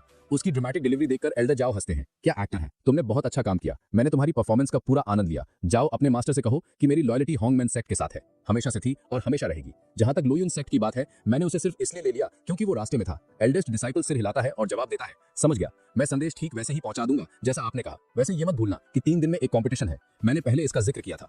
ये सार्वजनिक रूप से अपनी लॉयल्टी की पुष्टि करने का एक अच्छा तरीका होगा। एल्डर जाओ आत्मविश्वास से जवाब देते हैं, चिंता मत करो, मैं ठीक समय पर वहां पहुंचूंगा, ये एक वादा है। एक जम्हाई के साथ अंगड़ाई लेते हुए वो कहते हैं, ठीक है, सब कुछ हो गया, मैं थक गया हूँ। लड़कियों तैयार हो जाओ, हमें एक टूर्नामेंट लड़ना है। मैरी सुमोहन की ओर मुड़ती है और कहती है, सीरियसली सुमोहन, मेरी बात ध्यान से सुनो। हमारे 7th पीक के कई दुश्मन हैं और तुम्हें अलर्ट रहने की जरूरत है। मुझे पता है कि तुम शायद मुझ पर विश्वास न करो, लेकिन मास्टर के कुछ फॉर्मर डिसाइपल्स ने सच में उन्हें धोखा दिया था। उन्होंने उन्हें मरने के लिए छोड़ दिया और उनके सारे आर्टिफैक्ट्स भी लूट लिए। उनमें से कुछ मर गए, लेकिन कुछ अभी भी जिंदा हैं और वे यकीनन हमारे खिलाफ साजिश रच रहे हैं। मेरे पास एक प्लान है, चलो उन्हें एक सबक सिखाते हैं। सुमोहन जवाब देती है, तुम सही कह रही हो, हमें उन्हें एक सबक सिखाना ही चाहिए। हमारे मास्टर एक अच्छे इंसान है, कोई हमें कैसे धोखा दे सकता है? जिसने भी ऐसा किया वो जरूर पूरी तरह से बेरहम होगा, वे इंसान कहलाने के भी लायक नहीं है। सीन फिर से 6th पीक में बदलता है। हम एल्डर वोंग को देखते हैं, वे घोषणा करते हैं, कंपटीशन शुरू होने वाला है। एल्डर जाओ जल्द ही लौटने वाले हैं, क्या तुम दोनों तैयार हो? उस बैस्टर्ड को कुचलने का समय आ गया है, मुझे एक हिसाब बराबर करना है। उनके बगल में उनका चौथा डिसाइपल वोंग जैंग खड़ा है।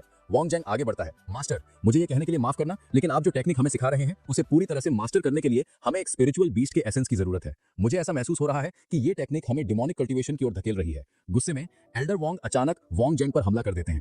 तुम छोटे बैस्टर्ड, तुम अपने दम पर कुछ भी नहीं हो और अब तुम मुझ पर कुछ गलत सिखाने का आरोप लगा रहे हो। क्या तुम्हें पता भी है कि हमारे हॉन्गमैन सेक्ट में कितनी टेक्निक्स मौजूद हैं? तुम बिना कुछ जाने अपने मास्टर पर सवाल उठाने की हिम्मत करते हो। तुम एक अटर डिस्ग्रेस हो। वोंग घुटनों के बल गिर जाता है। मास्टर प्लीज मुझे माफ कर दीजिए, मैंने एक भयानक गलती की। लेकिन अपने मन में वोंग चिंग सोचता है, ये आदमी पागल है, वो हमें फेक डिमोनिक टेक्निक सिखा रहा है, मैं इसके झांसे में नहीं आऊंगा। एक और डिसाइपल की ओर मुड़ते हुए एल्डर वोंग पूछते हैं, चिल तुम्हारी प्रोग्रेस कैसी है? चिल जवाब देता है, जैसा आपने निर्देश दिया मास्टर, मैंने टेक्निक में महारत हासिल कर ली है और मैं फाउंडेशन रैल्म के 5वें लेवल पर पहुंच गया हूं। मेरी स्ट्रेंथ काफी बढ़ गई है। एल्डर वोंग मुस्कुराते हैं, बहुत बढ़िया, तुम जैसे डिसाइपल्स मेरा गर्व है।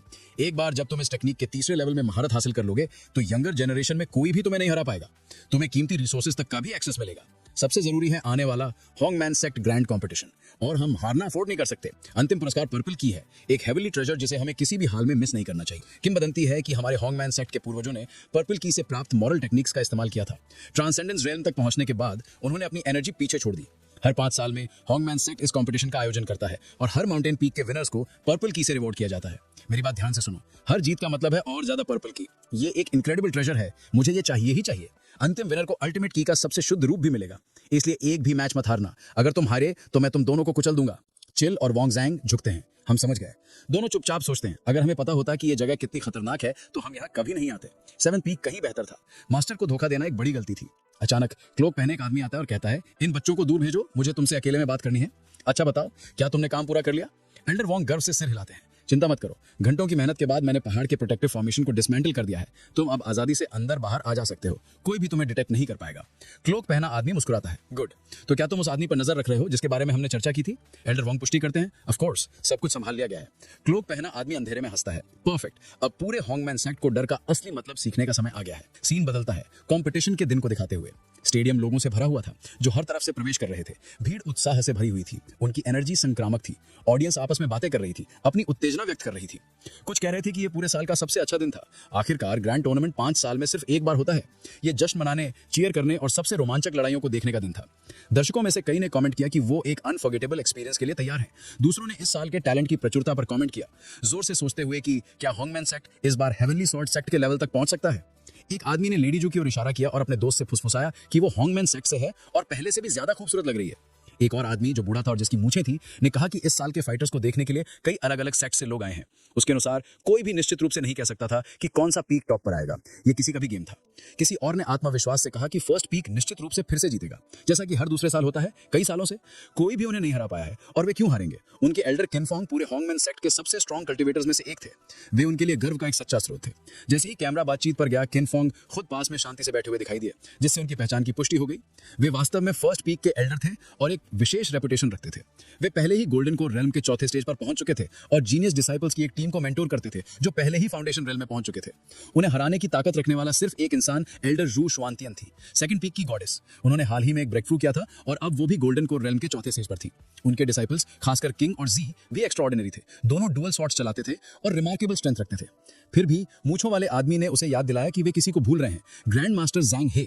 एक और आदमी ने पूछा कि वहां केवल 6 एल्डर्स ही क्यों मौजूद हैं और 7वें एल्डर जाओ युआन कहां चले गए।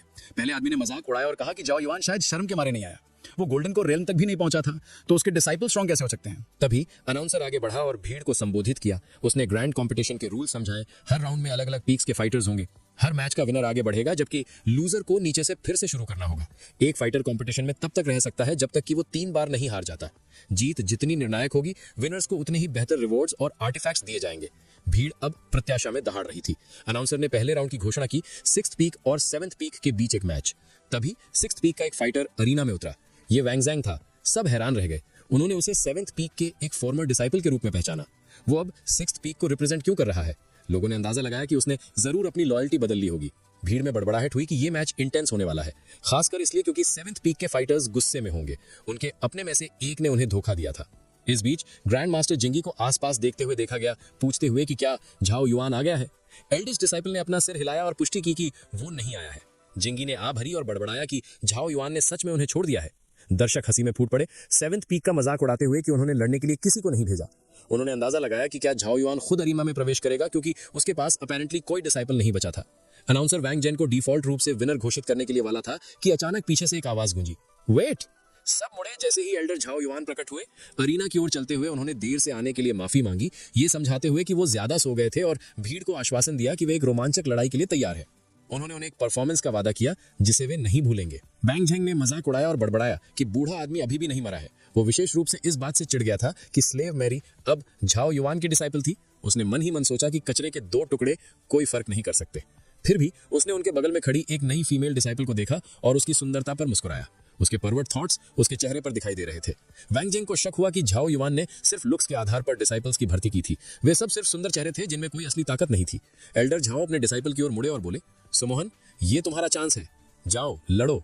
ये उन्हें ये दिखाने का एक परफेक्ट अपॉर्चुनिटी होगी कि तुमने क्या सीखा है। तुमने अच्छी ट्रेनिंग की है और मुझे विश्वास है कि तुम बहुत अच्छा करोगी। सुमोहन ने सिर हिलाया और बैटलफील्ड की ओर बढ़ने लगी, लेकिन इससे पहले कि वो दूर जा पाती, मैरी ने उसका हाथ पकड़ लिया। उसने सीरियस टोन में उसे चेतावनी दी, वैंग जैंग उन्हीं ट्रेटर्स में से है जिसने हमारे मास्टर को मरने के लिए छोड़ दिया था। सुमोहन, किसी भी हालत में पीछे मत हटना। वो दया डिजर्व नहीं करता। उसे पछताना चाहिए कि उसने कभी हमें बिट्रे किया। सुमन मन ही मन सोच रही थी, ये गोल्डन अपॉर्चुनिटी है। ये मेरा पहली बार है जब मैं सेक्ट की अरीना में कदम रख रही हूँ और मुझे किसी ऐसे से फाइट करने का चांस मिला है जिसने एल्डर झाओ को बिट्रे किया था। उसकी आंखों में डिटर्मिनेशन की आग जल रही थी। उसने कसम खाई कि यही वो मोमेंट है जब वो वैंग जैंग के पैर यहीं और अभी तोड़ देगी। जैसे ही वो आगे बढ़ी, उसने अपनी एनर्जी रिलीज करना शुरू कर दिया। उसके थॉट्स क्लियर थे। वो अपना एब्सोल्यूट बेस्ट देगी और ये श्योर करेगी कि उसके मास्टर को कभी भी शर्म से अपना सिर ना झुकाना पड़े। साइड से देखते हुए ग्रैंड मास्टर जिंगी मन ही मन इंप्रेस्ड हुए। उन्होंने ऑब्जर्व किया कि ये लड़की इनक्रेडिबली टैलेंटेड है। अपनी यंग एज के बावजूद वो पहले ही फाउंडेशन बिल्डिंग रेल्म के फर्स्ट लेवल पर पहुंच चुकी थी। पहली बार उन्हें यह समझ में आने लगा कि जाओ इतने लंबे समय तक डिसअपियर क्यों रहे। वो क्लियरली डिसाइपल्स की तलाश में गए थे और ऐसा लग रहा था कि उन्हें आखिरकार एक डिसाइपल मिल गई है जो इस एफर्ट के लायक है। वैंग जैंग, जो अब सुमोहन के सामने खड़ा था, मुस्कुराया और मजाक उड़ाते हुए उसे संबोधित किया। उसने कमेंट किया कि एल्डर झाओ की डिसाइपल होने के नाते वो शायद कुछ भी नहीं जानती होगी क्योंकि उसका मास्टर खुद एक फेलियर के अलावा कुछ नहीं था। वैंग के अनुसार ऐसा बेकार व्यक्ति संभवतः कुछ भी ढंग का नहीं सिखा सकता। फिर उसने उसे 7th पीक छोड़कर 6th पीक में ज्वाइन करने के लिए मनाने की कोशिश की। सुमोहन का रिस्पॉन्स ठंडा और दृढ़ था। उसने कहा कि उसके मास्टर ने उसे एक फंडामेंटल रूल सिखाया है, गद्दारों पर कभी दया मत करो। जहां वो खड़ी थी वहां से वैंग जैंग एक डिस्ग्रेस के अलावा कुछ नहीं था, एक ऐसा आदमी जिसने अपने ही मास्टर को धोखा दिया। उसने सवाल किया कि ऐसा कौन सा पैथेटिक इंसान होगा जो ऐसा करेगा और पूछा कि उसमें खुद को उसका सीनियर कहने की हिम्मत भी कैसे हुई। उसने उससे कहा कि उसके टाइटल का कोई मतलब नहीं है और वो सीनियरिटी के विचार पर ही एक धब्बा है। वैंग जैंग ने पलटकर कहा कि वो भी अपने मास्टर जैसी है और उसे मरने के लिए गेट रेडी रहने को कहा। इतना कहकर उसने एक अटैक किया। जैसे ही वो आगे बढ़ा, वो अपने स्वॉर्ड टेक्निक के बारे में डींगे हाँकने लगा, ये दावा करते हुए कि इतनी पावरफुल है कि एल्डर जॉ ने भी एक बार इसकी तारीफ की थी। लेकिन इससे पहले कि वो अपनी मुंह पूरी कर पाता, सुमोहन ने सहजता से उसकी स्वॉर्ड को हवा में ही पकड़ लिया। वैंग जैंग हक्का बक्का रह गया। उसे समझ नहीं आ रहा था कि क्या हो रहा है। सुमोहन ने शांति से उससे कहा कि जबकि उसकी स्वॉर्ड टेक्निक सतह पर इंप्रेसिव है, रियल प्रॉब्लम उसकी वीकनेस है। वो स्वॉर्ड चलाने के भी लायक नहीं था। इनफैक्ट उसे साइडलाइंस पर बैठकर चूड़ियां पहननी चाहिए थी। वो कभी वॉरियर बनने के लिए पैदा ही नहीं हुआ था। वैंग जैंग घबरा गया। उसे समझ नहीं आ रहा था कि वो उस पर कैसे हावी हो रही है। वो बड़बड़ाया कि इस तरह की पावर अनरियल है। अपनी हार स्वीकार करते हुए वो पीछे हट गया और कहा कि वो गिव अप करता है, वो अब उससे नहीं लड़ सकता। लेकिन सुमोहन अभी खत्म नहीं हुई थी, अभी भी ऊर्जा से भरपूर। उसने उसे कंपटीशन रूल्स याद दिलाए। स्टूडेंट्स एक दूसरे को किल नहीं कर सकते, तो इंस्टेड उसने उसे एक पंच मारने के लिए इनवाइट किया। वो मुट्ठियों से टकराना चाहती थी ताकि उसकी पावर्स खुद बोले। वांग जैंग ने अविश्वास में उसे वार्न किया कि वो चाहे जितनी भी पावरफुल क्यों ना समझती हो, वो उससे ज्यादा स्ट्रांग नहीं हो सकती। जैसे ही उनकी मुट्ठियां टकराई, रिजल्टिंग ब्लास्ट पूरे अरीना में गूंज उठा। वांग जैंग का हाथ बुरी तरह घायल हो गया था। शॉक्ड और दर्द में वो हांफते हुए बोला कि वो पहले से ही फाउंडेशन रेल में है।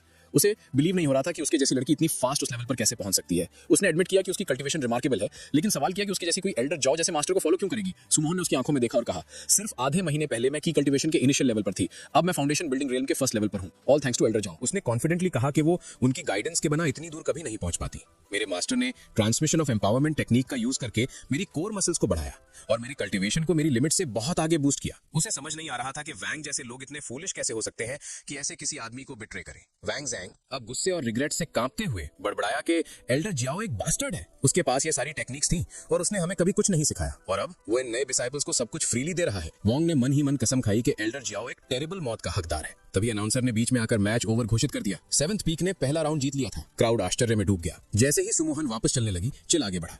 उसने 7th पीक को एक और फाइट के लिए चुनौती दी। ऑडियंस में हलचल मच गई। लोग फुसफुसाने लगे कि कुहान, जिसे सब चिल कहते थे, ने एक डायरेक्ट चैलेंज दिया है। ये क्लियर था कि उस आदमी में हिम्मत थी। एक गंजे दर्शक ने कहा कि रूल्स के अनुसार अगर किसी डिसाइपल को डायरेक्टली चैलेंज किया जाता है तो वे मना नहीं कर सकते, उन्हें फाइट करनी ही होगी। हालांकि ये इंचार्ज एल्डर पर निर्भर करेगा कि कौन सा डिसाइपल स्टेज पर जाएगा। सभी की निगाहें 7th पीक पर टिक गई। स्टैंड्स में फुसफुसाहट फैल गई कि उनके पास कोई चांस नहीं है। कुहान को इनक्रेडिबली पावरफुल माना जाता था। वो पहले से ही फाउंडेशन बिल्डिंग के 5th लेवल पर था और ये अनक्लियर था कि 7th पीक पर कोई उसका मुकाबला कर सकता है या नहीं। कुहान ने आत्मविश्वास से एल्डर जियाओ से टाइम वेस्ट ना करने और अपने डिसाइपल को भेजने के लिए कहा। एल्डर जियाओ ने कहा, सुमोहन अब वापस आ जाओ, इस बार मेरी लड़ेगी। मेरी ने सिर हिलाया और अपने मास्टर को आश्वासन दिया कि वो उन्हें निराश नहीं करेगी। एल्डर जियाओ ने धीरे से मुस्कुराते हुए उसे टेक केयर करने को कहा। कुहान ने एल्डर जियाओ पर ताना कसा और ग्रैंड कंपटीशन में फाइट करने के लिए एक गुलाम को भेजने का मजाक उड़ाया। उसने सार्कास्टिकली पूछा कि क्या एल्डर जियाओ पागल हो गए हैं। एल्डर जियाओ ने शांति से जवाब दिया। कुहान से कहा कि मेरी उसकी सोच से कहीं ज्यादा स्ट्रांग है और उसे जल्द ही इसका पता चल जाएगा। उन्होंने उसे अपना मुंह चलाने के बजाय फाइट पर फोकस करने को कहा। जैसे ही कुहान उन्हें ताना मारता रहा, मेरी ने अचानक हमला कर दिया। उसका वार तेज तीखा था और उसने उसके गाल पर एक कट छोड़ दिया। एल्डर जियाओ ने किनारे से चिल्लाकर मेरी से उसका जबड़ा तोड़ने को कहा। मेरी ने सिर हिलाया, एज यू विश मास्टर। कुहान जो अब गुस्से में था ने अपनी एनर्जी छोड़ी और कसम खाई कि वे सब उसके हाथों मरेंगे। उसके पीछे एक उग्र फीनिक्स उठा जो उसकी अपार शक्ति का सिंबल था।